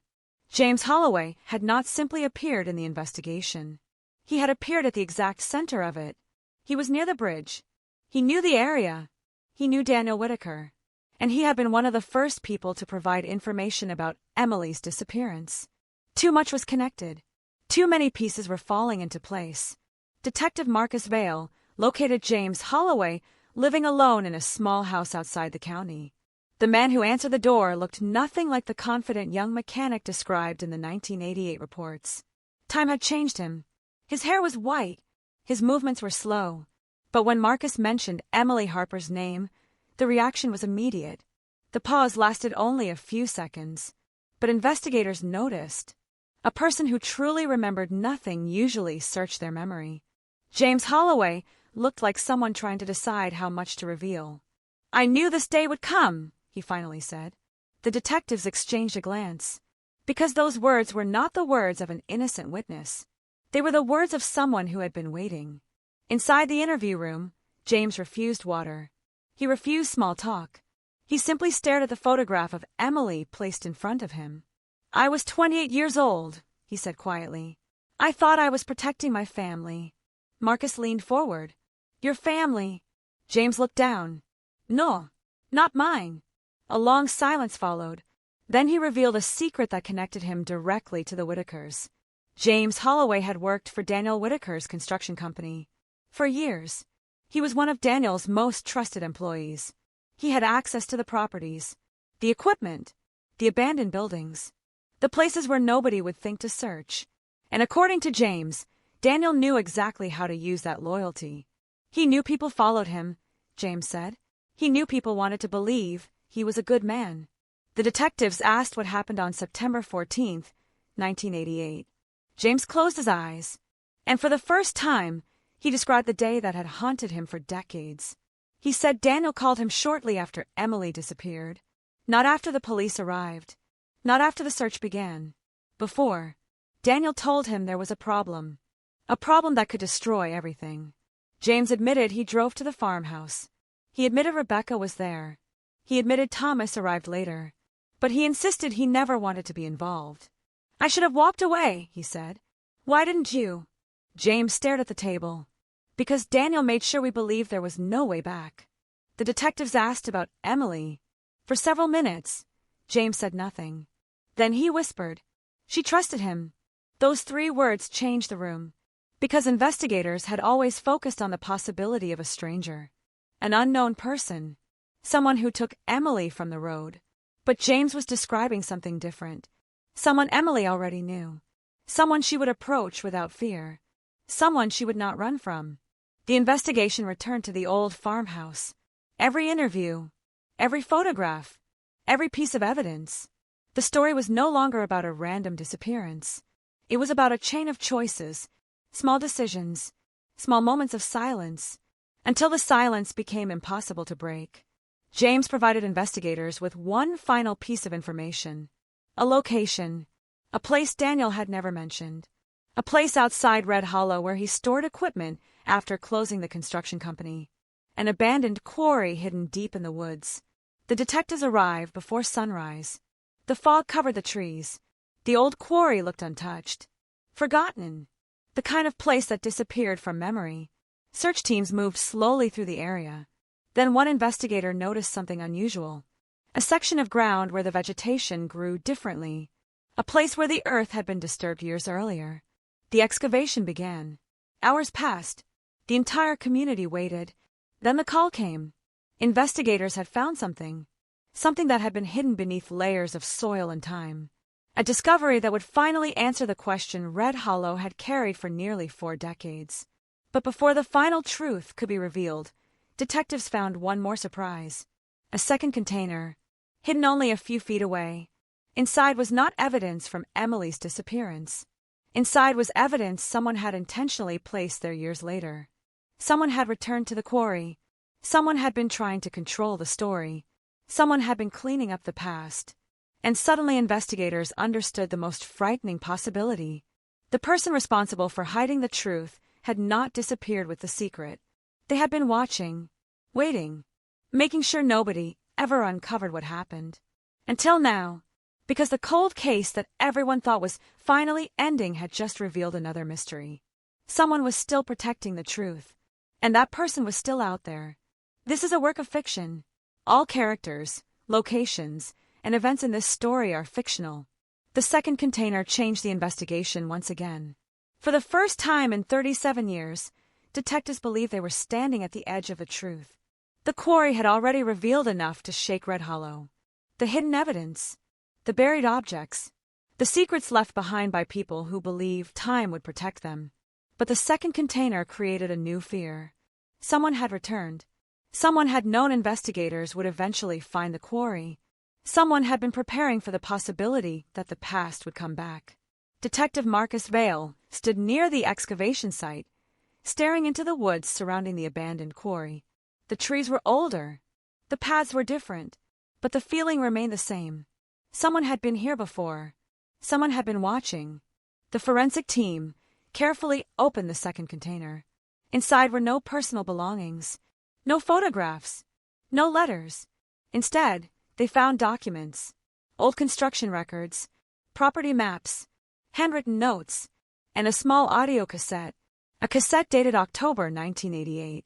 1 month after Emily Harper disappeared, the investigators immediately secured the item. Nobody touched it without documentation, because after decades of uncertainty, every piece of evidence carried the weight of a lifetime. The audio was transferred to digital format in a controlled laboratory. The recording quality was poor. Static filled the background. The voice was distorted. But after several attempts, specialists isolated the sound. Then the room went silent, because the voice on the recording belonged to Daniel Whitaker, a man who had spent decades being remembered as a respected businessman, a community leader, a helpful neighbor. But the recording revealed a different side, a colder side, a side hidden from everyone outside the family. The recording was not a confession, not directly. Daniel never said Emily's name. He never described what happened. Instead, he spoke in careful phrases, warnings, instructions, threats disguised as advice. People forget what they cannot prove. That sentence appeared repeatedly. The investigators listened again, and again. Every word mattered, because Daniel's greatest weapon had never been violence. It had been control. He understood something most criminals never realize. Fear does not always need to be loud. Sometimes fear is a quiet conversation, a look across a room, a reminder of what someone could lose. The detectives compared the recording with interviews from the original case. Suddenly, old statements looked different. Rebecca's silence, Thomas's lies, James Holloway's fear. They were not random mistakes. They were consequences. Daniel had built a wall around the truth, and everyone close to him had been trapped behind it. The next discovery came from the construction records. A name appeared repeatedly, a subcontractor who had worked with Daniel during the summer of 1988. A man nobody had ever considered important. Richard Sloan. Unlike the others, Richard was not part of the Whitaker family. He was an outsider. But records showed he had helped Daniel move equipment to the abandoned quarry shortly after Emily vanished. When detectives searched his history, they discovered something disturbing. Richard left Red Hollow 3 weeks after the disappearance. He moved to another state, changed jobs, changed his name slightly, and disappeared from every conversation about the case. Until now, the detectives tracked him down. Richard Sloan was living quietly under a different last name. When they arrived, he immediately knew why they were there. "You found the quarry," he said. The detectives froze. They had not mentioned the location. They had not shown him evidence. They had not explained anything. Richard had already guessed. During questioning, Richard admitted he knew about Daniel's secret. He claimed Daniel manipulated everyone around him. "He didn't ask people to help," Richard said. "He made them believe they had no choice." The detectives asked the same question they had asked every person connected to the case. What happened to Emily Harper? Richard looked away. His answer was quiet. "I don't know everything." The room became tense. "Everything." Richard swallowed. "I know enough to know Daniel wasn't alone." That sentence reopened the entire case, because investigators had spent weeks believing the Whitaker family was protecting one person. Now they realized they might have been protecting something much larger. A network of silence. A chain of people connected by fear. The evidence from the quarry was analyzed. The results confirmed what everyone hoped and feared. The objects found there were connected to Emily. After 37 years, the mystery finally had physical evidence. But the discovery created another problem. The timeline did not match. The evidence had been moved. Not hidden once. Moved. Someone had relocated pieces of the truth over the years. Someone had returned to the locations. Someone had continued controlling the investigation long after Daniel Whitaker disappeared from public life. Then detectives found the final piece inside the construction records. A handwritten note attached to an old invoice. Only 4 words. No signature. No explanation. Just a warning. Check the family house. The investigators knew exactly what it meant. The Whitaker family home. The place where Daniel had lived. The place where Rebecca had written her journals. The place that had never been fully searched. Because in 1988, it was considered a private family residence. Not a crime scene. The search warrant was approved within hours. When investigators arrived, the house looked abandoned. Dust covered every surface. Photographs remained on the walls. Furniture set exactly where it had been left. It looked like a place frozen in time. But beneath the floorboards of the old study, investigators found something unexpected. A hidden compartment. Inside was a final collection of documents. Not written by Daniel. Not written by Rebecca. Written by someone else. Someone who had been watching the entire story unfold. The handwriting was unfamiliar. The first page contained a single sentence. If they ever find this, they will finally understand why everyone stayed silent. The investigation had reached a new level. Because the truth was no longer hidden. It was waiting. And whoever wrote those words had left behind one final message. A message that would reveal the darkest secret Red Hollow had ever known. This is a work of fiction. All characters, locations, and events in this story are fictional. The hidden compartment beneath the Whitaker family home was smaller than investigators expected. That was what made it more disturbing. A secret that had survived 37 years did not need a massive hiding place. It only needed one person willing to protect it. One person willing to cover it. One person willing to walk past it every day and pretend nothing was there. Inside the compartment were dozens of documents wrapped in plastic.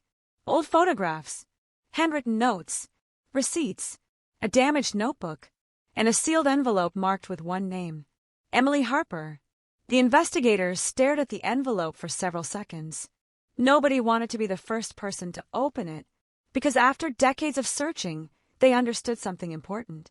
Finding the truth was not always the same as being ready to face it. Detective Marcus Vale carefully removed the envelope. The paper was fragile. The edges were darkened by age. Inside was a handwritten letter. The handwriting belonged to Daniel Whitaker. But the contents were not what investigators expected. There was no confession, no explanation, no apology.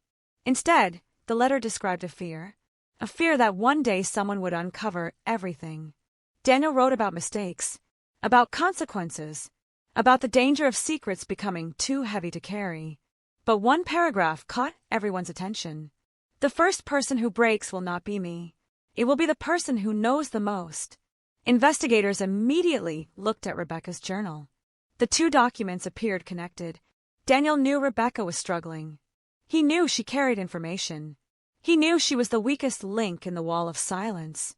But there was another discovery hidden among the papers. A photograph, taken weeks after Emily disappeared. The image showed Daniel standing outside the Whitaker farmhouse. Beside him was Rebecca. Beside Rebecca was someone else. Someone investigators had never seen in any previous photograph. A young woman, unknown, unidentified, standing close to the family. The back of the photograph contained a handwritten note. The truth has more than one face. The detectives began searching. Who was the woman? Why was she connected to the Whitakers?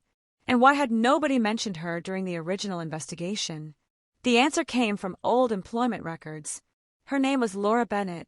She had worked as Daniel Whitaker's office assistant in 1988, a person who handled his schedules, his paperwork, his phone calls, a person who knew where Daniel was every day, or at least she claimed to. Investigators located Laura after several weeks. She had spent decades avoiding attention. When detectives showed her the photograph, she immediately became emotional. "I knew this day would come," she said. Another person, another secret, another sentence repeated by everyone connected to the case. During questioning, Laura admitted she had helped Daniel create a false timeline. Not because she wanted to, because Daniel threatened her. He knew about a mistake she had made years earlier, a mistake that could have destroyed her life. Daniel used that knowledge. He collected people's weaknesses. He stored them away, and when he needed silence, he used them. Laura revealed something investigators had never considered. Daniel had not chosen helpers. He had chosen prisoners. Everyone around him was trapped by something. A secret, a fear, a mistake. And Emily's disappearance became the moment when all those weaknesses were used against them. The investigators asked Laura the question that had remained unanswered for decades. What happened on September 14th, 1988? Laura looked down. Then she finally spoke. She said Daniel had been meeting someone that afternoon. Someone outside the family. Someone he believed could threaten everything he had built. She said Emily had witnessed something she was never supposed to see. Not because she was targeted, because she was in the wrong place at the wrong time. That detail changed the case. 4 years, people imagined a carefully planned crime. A stranger waiting, a predator searching. But the reality was more frightening. Emily became trapped inside a secret she never knew existed. A secret involving powerful people. A secret protected by fear. A secret that grew darker every year it remained hidden. The investigation returned to the abandoned farmhouse. This time, investigators searched beyond the obvious. They examined walls, floors, old construction changes, every modification made after 1988. Then they found something unusual. A section of flooring replaced shortly after Emily disappeared. The records showed the renovation was completed by Daniel's company. The work order contained only one sentence. Emergency repair requested. No details. No explanation. The detectives removed the flooring. Beneath it was another hidden space. Inside was a small collection of items. An old backpack, a damaged notebook, and a cassette tape. Another recording. Another voice. This time it was Rebecca. The audio was barely understandable. Her voice trembled. She sounded terrified. I should have told them the first night. The recording continued. Static covered parts of it. Words disappeared, but the meaning remained. Rebecca had known the truth. She had known from the beginning. But she had waited, and her silence had allowed the mystery to survive. At the end of the recording, Rebecca whispered something that made every investigator stop. A name. Not Daniel. Not Thomas. Not James. Another name. A person nobody had investigated. A person who had never appeared in the original case files. The person Rebecca believed was the real reason Emily Harper disappeared. The detectives replayed the recording. Again and again. Because the name changed everything. For 37 years, Red Hollow believed it was searching for one missing girl. But the truth was much larger. Emily's disappearance was not just a hidden crime. It was a carefully protected secret involving people who had spent decades convincing themselves they had no choice. Now investigators finally had the missing piece, the identity of the person who stood at the center of it all. And when they uncovered that name, they realized the most shocking truth of all. The person who knew what happened to Emily had never left Red Hollow. They had been there the entire time, watching, waiting, and pretending to search for answers alongside everyone else. This is a work of fiction. All characters, locations, and events in this story are fictional. The name on Rebecca's recording changed everything. For 37 years, investigators had searched through strangers, rumors, abandoned properties, and forgotten evidence. They had followed every possible road, every false lead, every theory, but the answer had never been far away. It had been standing in the same town, walking the same streets, attending the same memorial events, listening as people whispered Emily Harper's name. The person Rebecca named was Evelyn Cross, a name that appeared nowhere in the original investigation, a name that should have meant nothing. But when detectives opened the old records again, they found something impossible.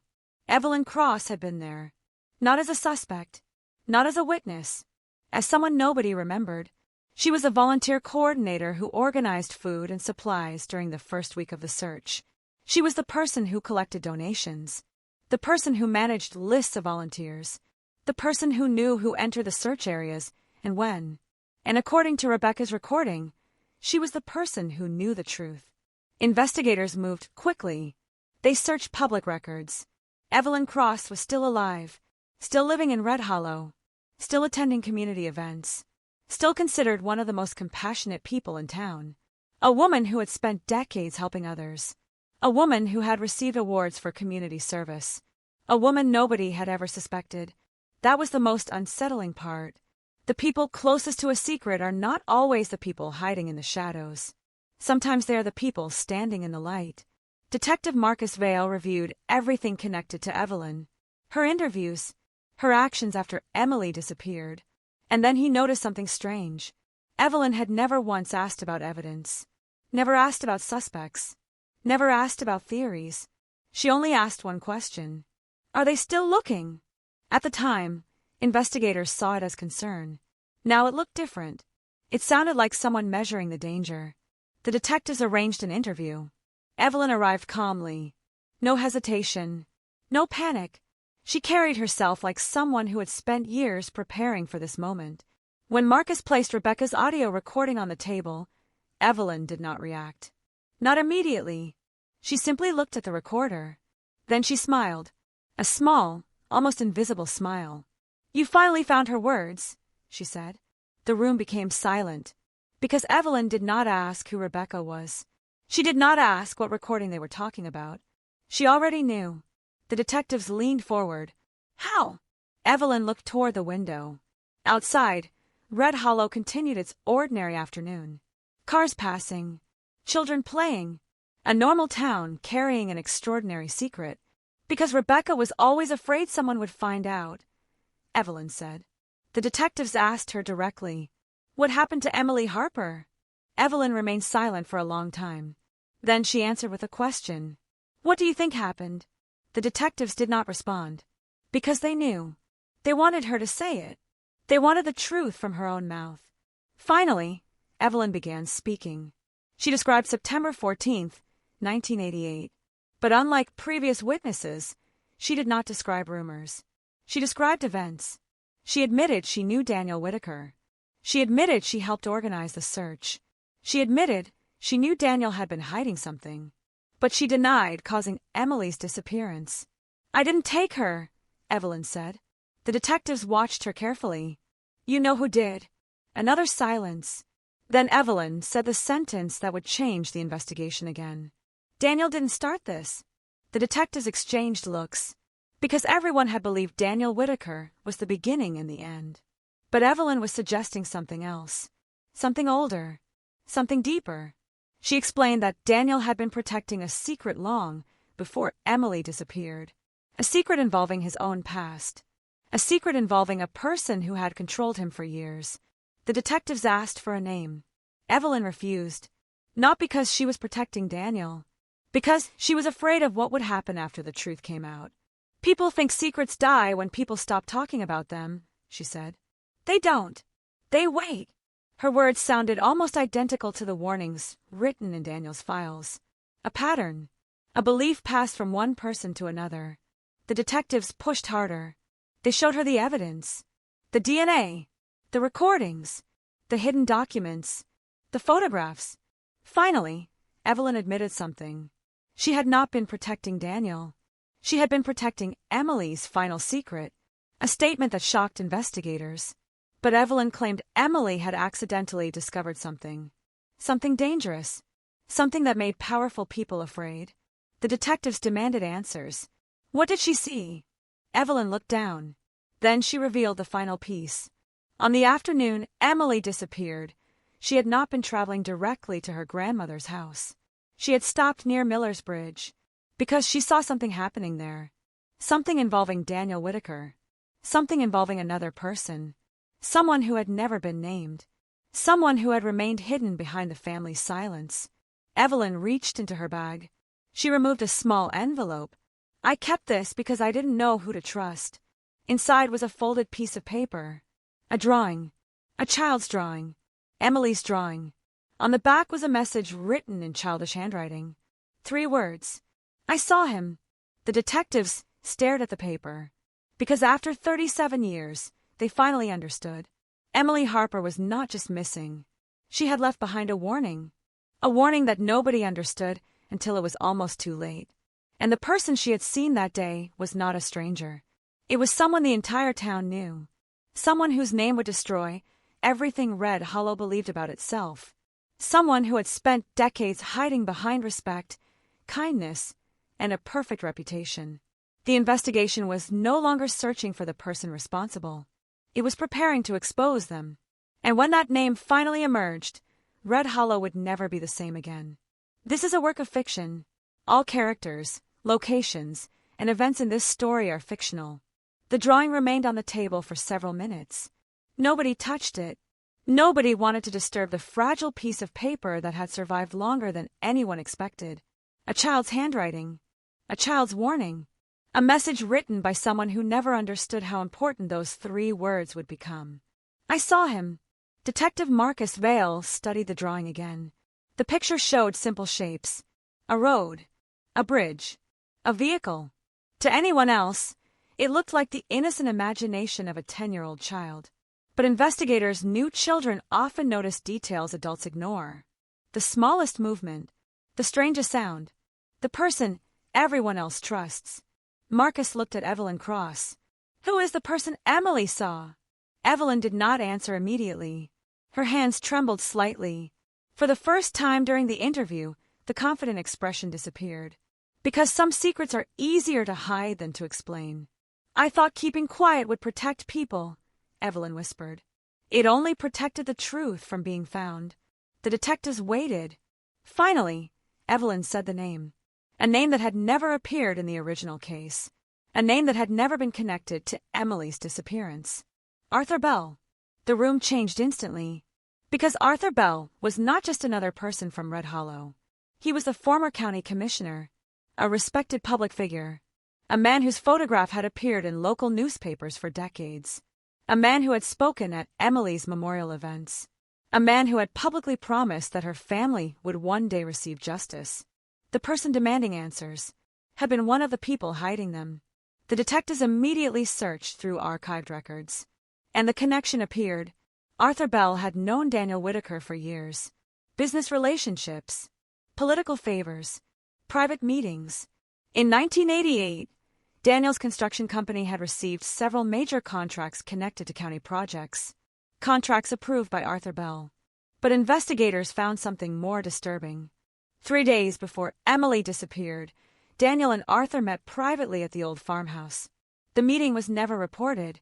Nobody knew why they were there. Until now, the investigation moved into a completely different direction. This was no longer a story about one man protecting a secret. It was about influence, power, people who believed their reputation mattered more than the truth. Detectives searched Arthur Bell's old properties, his office records, his financial history, his personal archives. Inside a locked cabinet in an abandoned office, they discovered another hidden collection. Letters. Dozens of them. Most were harmless. Business discussions. Personal notes. But one letter changed everything. It was dated September 16, 1988, 2 days after Emily vanished. The letter was written by Daniel Whitaker. Only a few sentences appeared. The situation is contained. Nobody will speak. Nobody wants the consequences. The detectives read the sentence repeatedly because it confirmed something they had suspected. The silence was organized, not accidental, not caused by confusion. Organized. The next discovery came from the forensic laboratory. The DNA profile recovered from the evidence near the quarry was finally identified. The unknown female DNA belonged to Evelyn Cross. The unknown male DNA belonged to Arthur Bell. 2 people who had spent decades claiming they only wanted answers. 2 people who had helped control the search. 2 people who had stood beside Emily's family while knowing more than they admitted. The news shook Red Hollow. The same town that once searched fields with flashlights now searched its own memories. Neighbors questioned conversations from 30 years earlier. Old photographs were examined again. Every person wondered the same thing. How many people knew? And how many chose silence? Arthur Bell refused to cooperate. His attorneys released a statement denying involvement. They claimed the investigation was based on speculation. They claimed old evidence was unreliable. They claimed investigators were desperate for a conclusion. But the evidence was no longer just a theory. It was a trail that had waited decades. The final breakthrough came from the old water tower, the place where Emily's necklace had been discovered.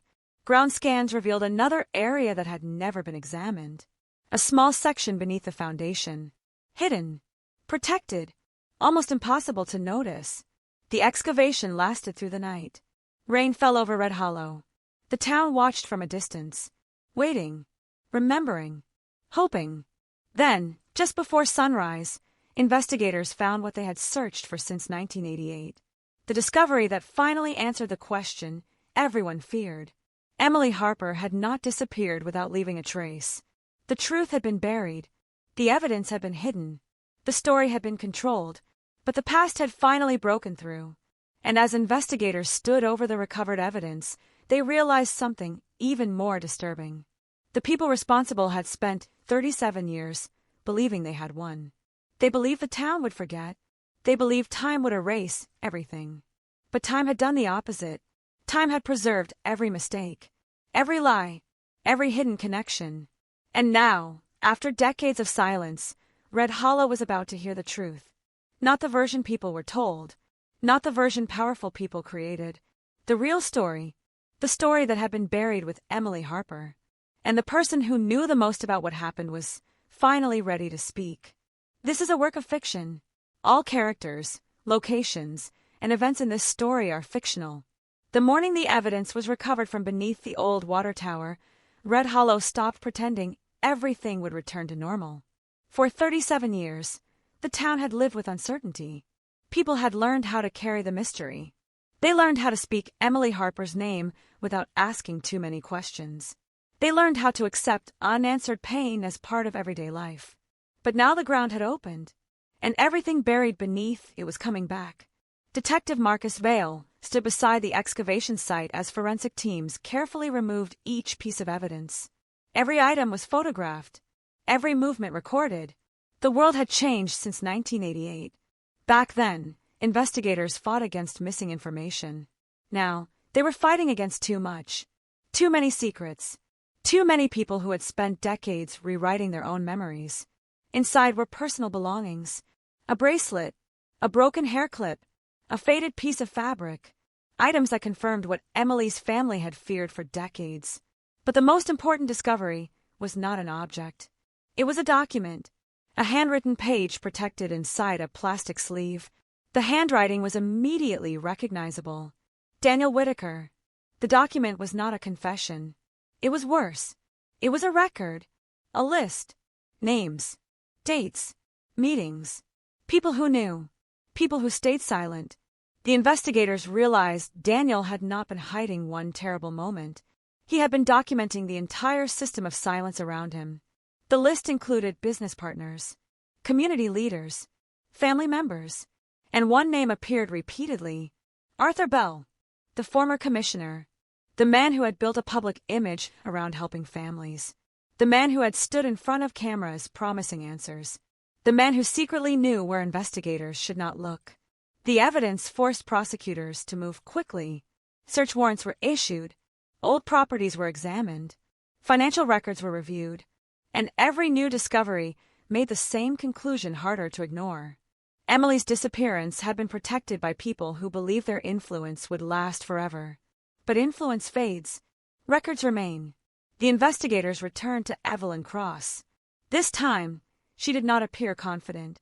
She appeared exhausted, because after decades of protecting the secret, the truth had finally become heavier than the fear.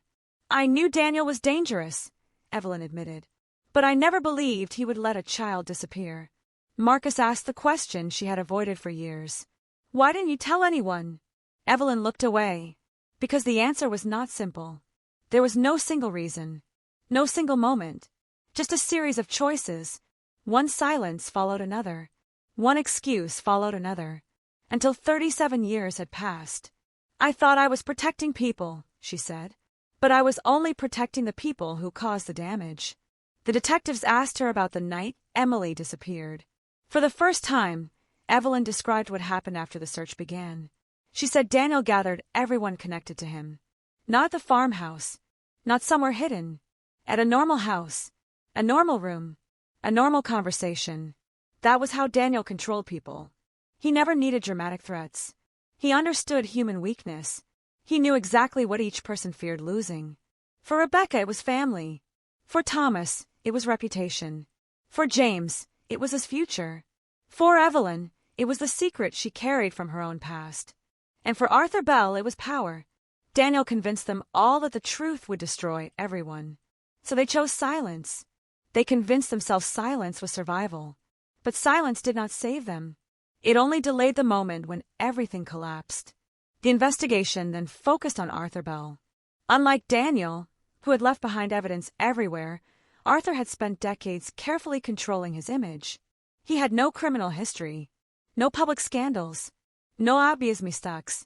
But investigators discovered something hidden inside his campaign records from 1988.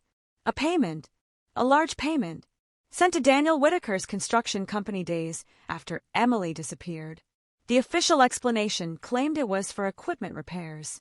But the records showed no equipment was purchased. No repairs were completed. The money vanished. And the timing raised a question nobody could ignore. What was Arthur Bell paying for? The pressure increased. News spread. The entire state watched as one of its most respected former officials became connected to the oldest mystery in Red Hollow. Arthur finally agreed to an interview. Not with police, with the public. He appeared on television claiming innocence.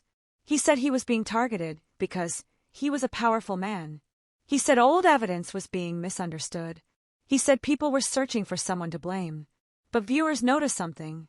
For the first time in decades, Arthur Bell looked afraid.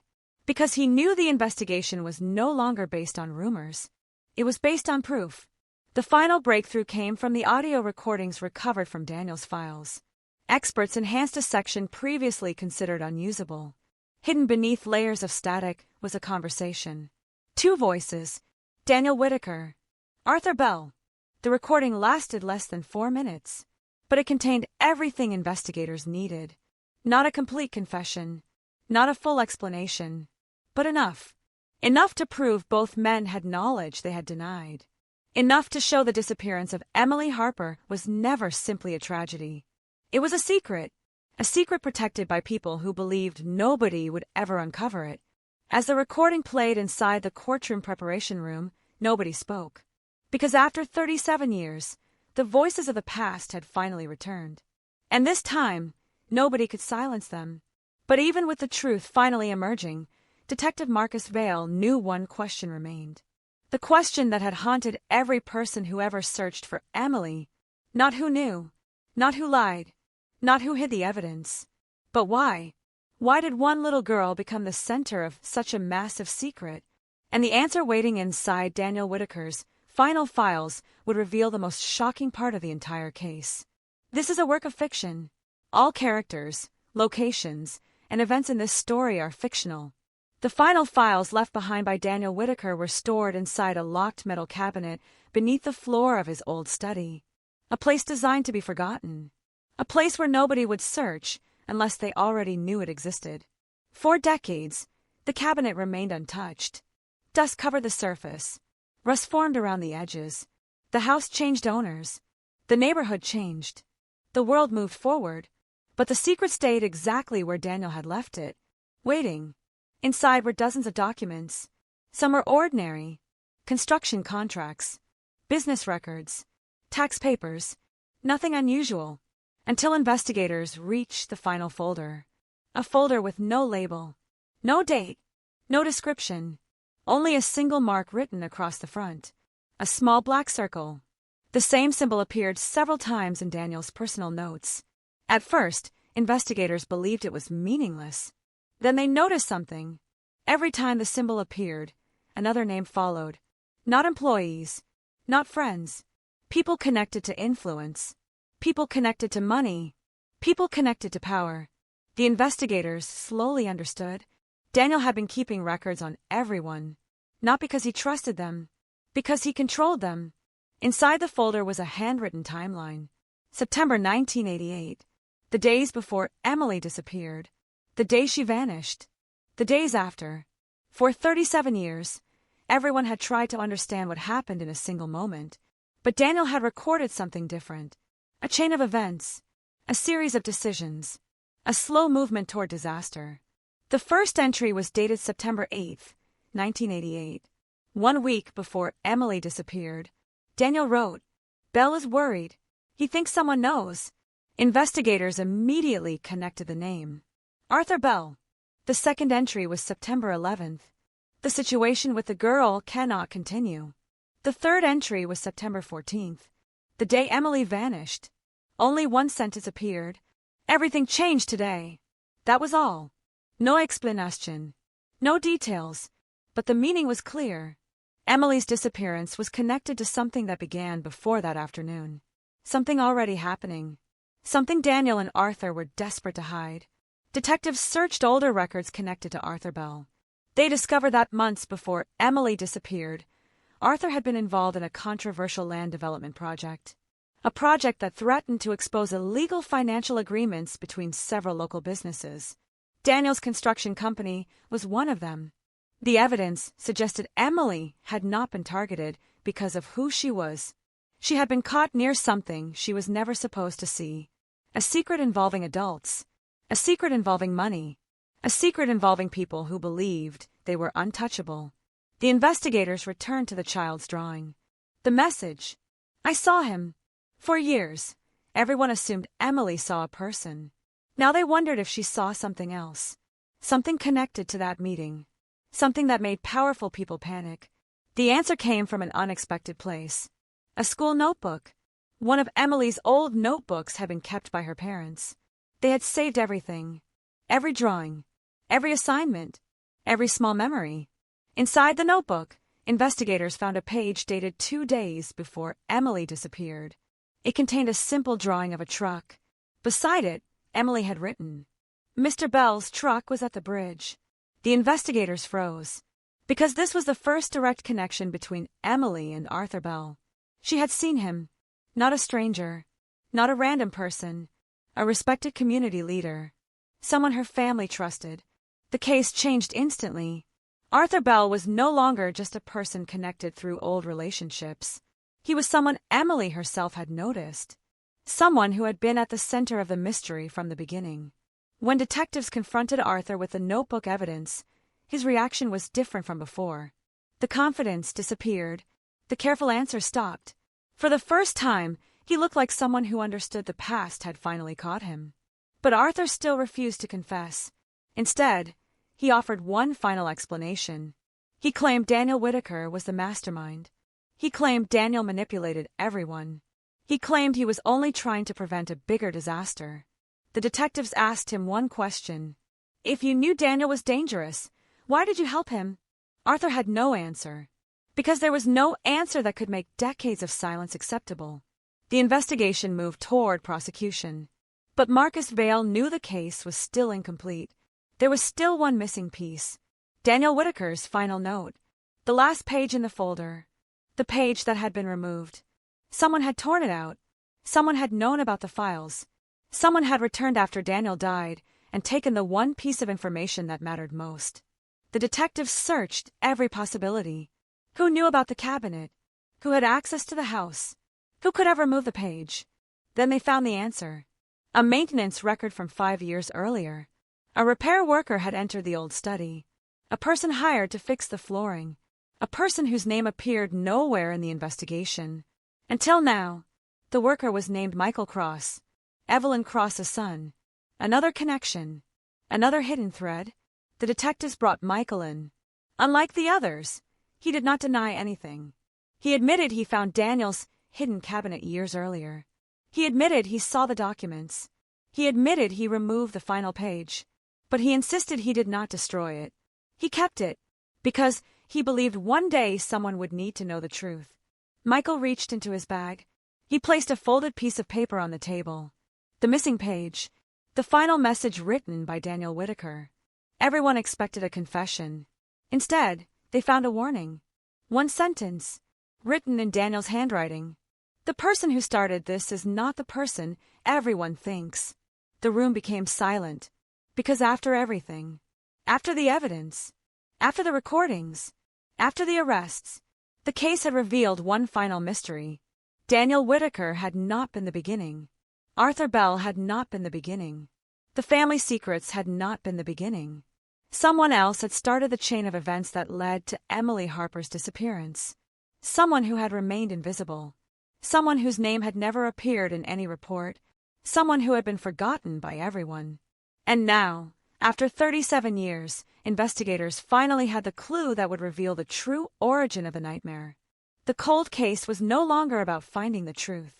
The truth had been found. Now they had to discover how deep it really went. This is a work of fiction. All characters, locations, and events in this story are fictional. The missing page changed the meaning of everything. For weeks, investigators believed they were uncovering the final layers of the mystery. They believed Daniel Whitaker was the center. They believed Arthur Bell was the reason.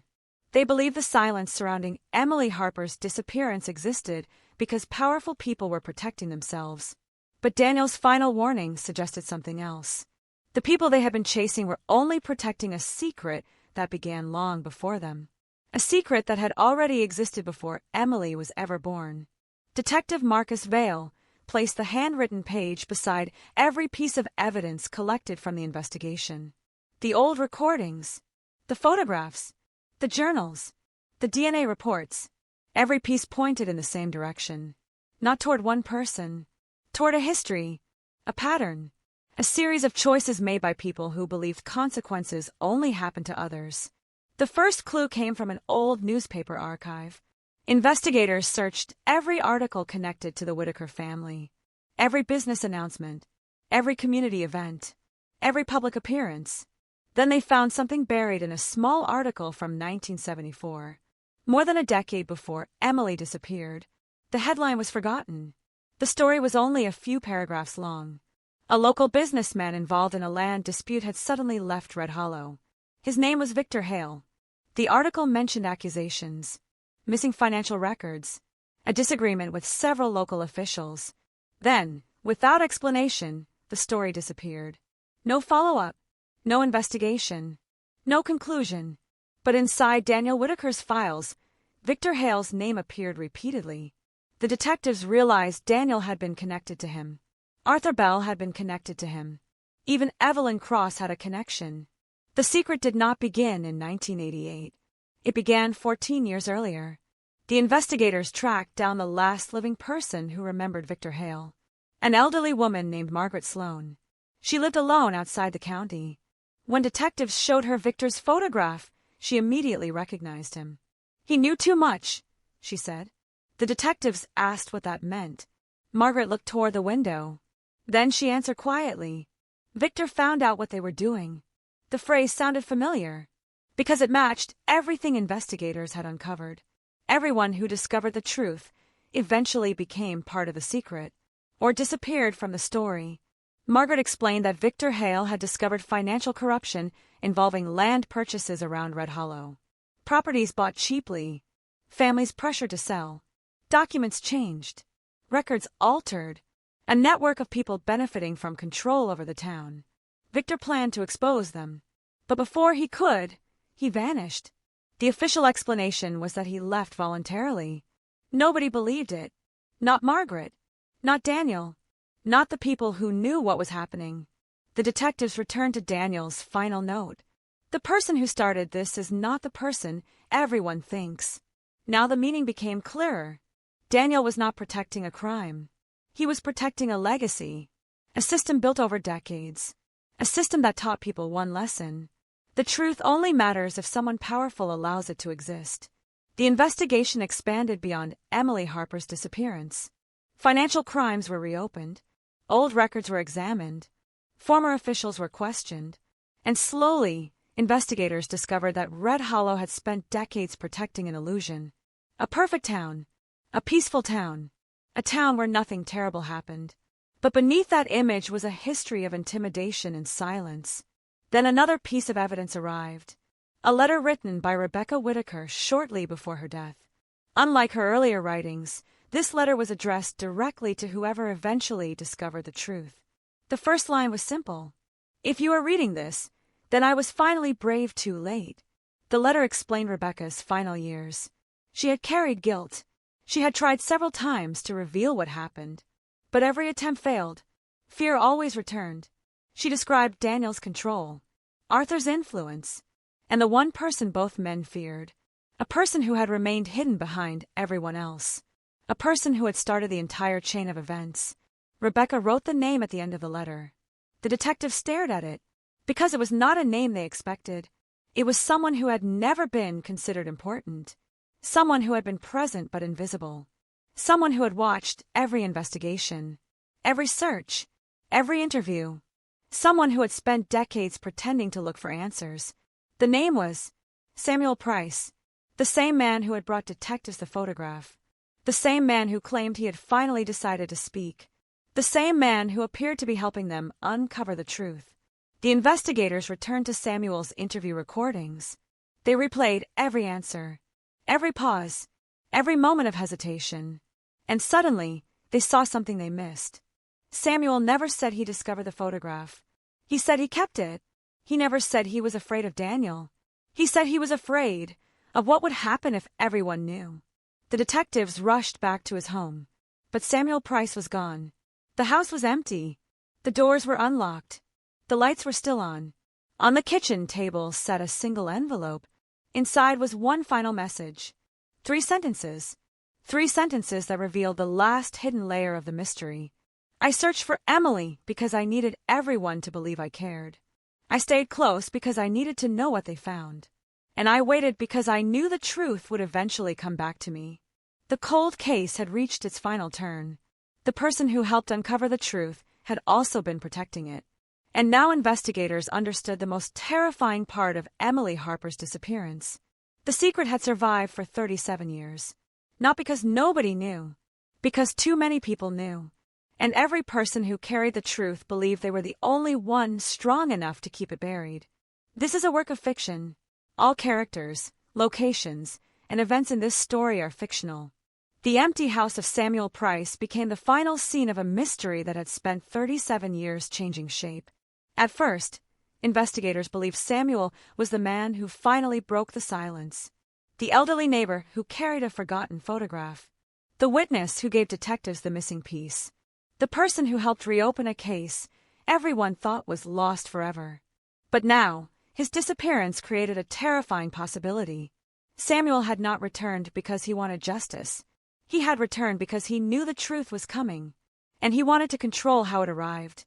Detective Marcus Vale stood inside Samuel's kitchen, staring at the empty chair near the window. The same chair where Samuel had sat during countless conversations. The same place where he told investigators he regretted staying silent. But now every word sounded different. Every memory had changed. Because the most dangerous people in a mystery are not always the ones who hide evidence. Sometimes they are the ones who reveal just enough. Enough to look innocent. Enough to appear helpful. Enough to guide everyone toward a conclusion they want you to reach. The search for Samuel began immediately. His phone was disconnected. His bank accounts had been untouched. His vehicle remained parked behind his house. It looked like he had not planned to run. It looked like he had planned something else. A message. A final move. Investigators searched every room of the house. The attic. The basement. The garage. Then, behind an old bookshelf, they found another hidden compartment. Inside was a collection of photographs. Not just one. Hundreds. Pictures taken over decades. Community events. Memorial gatherings. Search parties. Police briefings. Family meetings. At first, they looked like ordinary memories. Then detectives noticed something disturbing. Samuel was in almost every photograph. Always nearby. Always watching. Always present when important moments happened. The first search. The discovery of the bicycle. The memorial service. The anniversary events. The reopening of the investigation. Samuel had been there through every chapter of Emily Harper's story. Not as a suspect. Not as a witness. As an observer. Then investigators found something even more disturbing. A notebook. Inside were dates, names, locations, a record of conversations Samuel had with people connected to the case, including Daniel Whitaker, Arthur Bell, Evelyn Cross. The notebook revealed Samuel had known far more than he admitted. He was not simply someone who discovered the truth. He was someone who collected it. For decades, the detectives realized Samuel had built his own private investigation. But why? The answer came from the final pages. Samuel wrote about his younger years, about his father, about the reason he hated Daniel Whitaker. The truth was more complicated than anyone expected. Samuel had not protected Daniel. He had hated him. But hatred did not make him innocent, because Samuel had made the same mistake everyone else had made. He believed he had the right to decide when the truth should be revealed. He believed he could control the damage. And that belief allowed the secret to survive. The final pages describe what Samuel saw on September 14, 1988. The day Emily disappeared, he admitted he was near Miller's Bridge. He admitted he saw Daniel's truck. He admitted he saw Arthur Bell. But he also revealed something investigators had not known. A third vehicle. A black sedan parked near the trees. A vehicle that belonged to someone nobody had connected to the case. Samuel had spent decades trying to identify the person inside, and eventually he discovered the truth. The person in the car was not Daniel, not Arthur, not anyone investigators had focused on. It was someone from outside Red Hollow, someone who had come to town because of a secret involving Victor Hale, someone who knew about the corruption, someone who wanted the evidence destroyed. The disappearance of Emily Harper was never just about one person trying to hide a crime. It was about a chain reaction, a child witnessing something connected to a much older conflict, adults making choices, powerful people protecting themselves, ordinary people becoming silent, and one terrible afternoon where every secret collided. Detectives followed Samuel's notes to an abandoned storage facility outside the county, a place he had visited repeatedly over the years. Inside, they found boxes, hundreds of documents, copies of evidence, old newspaper clippings, private recordings. Samuel had been preparing for this moment for decades. But among the files was something nobody expected. A final recording. Samuel's voice, recorded only days before he disappeared. The audio began with silence. Then Samuel spoke. His voice was weak, tired. I thought I could fix it. A pause. I thought if I knew enough, I could make sure the truth came out the right way. Another pause. But truth doesn't belong to anyone. The investigators listened carefully, because Samuel was finally admitting what he had done. He had hidden information. He had manipulated the investigation. He had allowed innocent people to suffer because he believed he was protecting something bigger. Then he said the words that changed everything. I was wrong about Daniel. A long silence followed. I was wrong about Arthur. And I was wrong about myself. The recording ended, but one final file remained. A document Samuel labeled, the last name. Inside was the identity of the person connected to the black sedan. The person who had been missing from every investigation. The person who represented the final unanswered question. Detectives opened the file, and when they saw the name, they understood why the truth had remained buried for so long. Because the person at the center of the mystery was not a stranger. Not an outsider. Not someone hiding in the darkness. It was someone Red Hollow had trusted completely.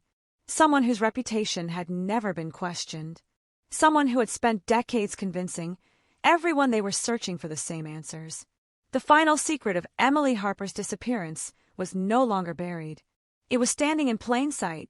And now, after 37 years, the town was finally forced to face the truth it had avoided from the beginning.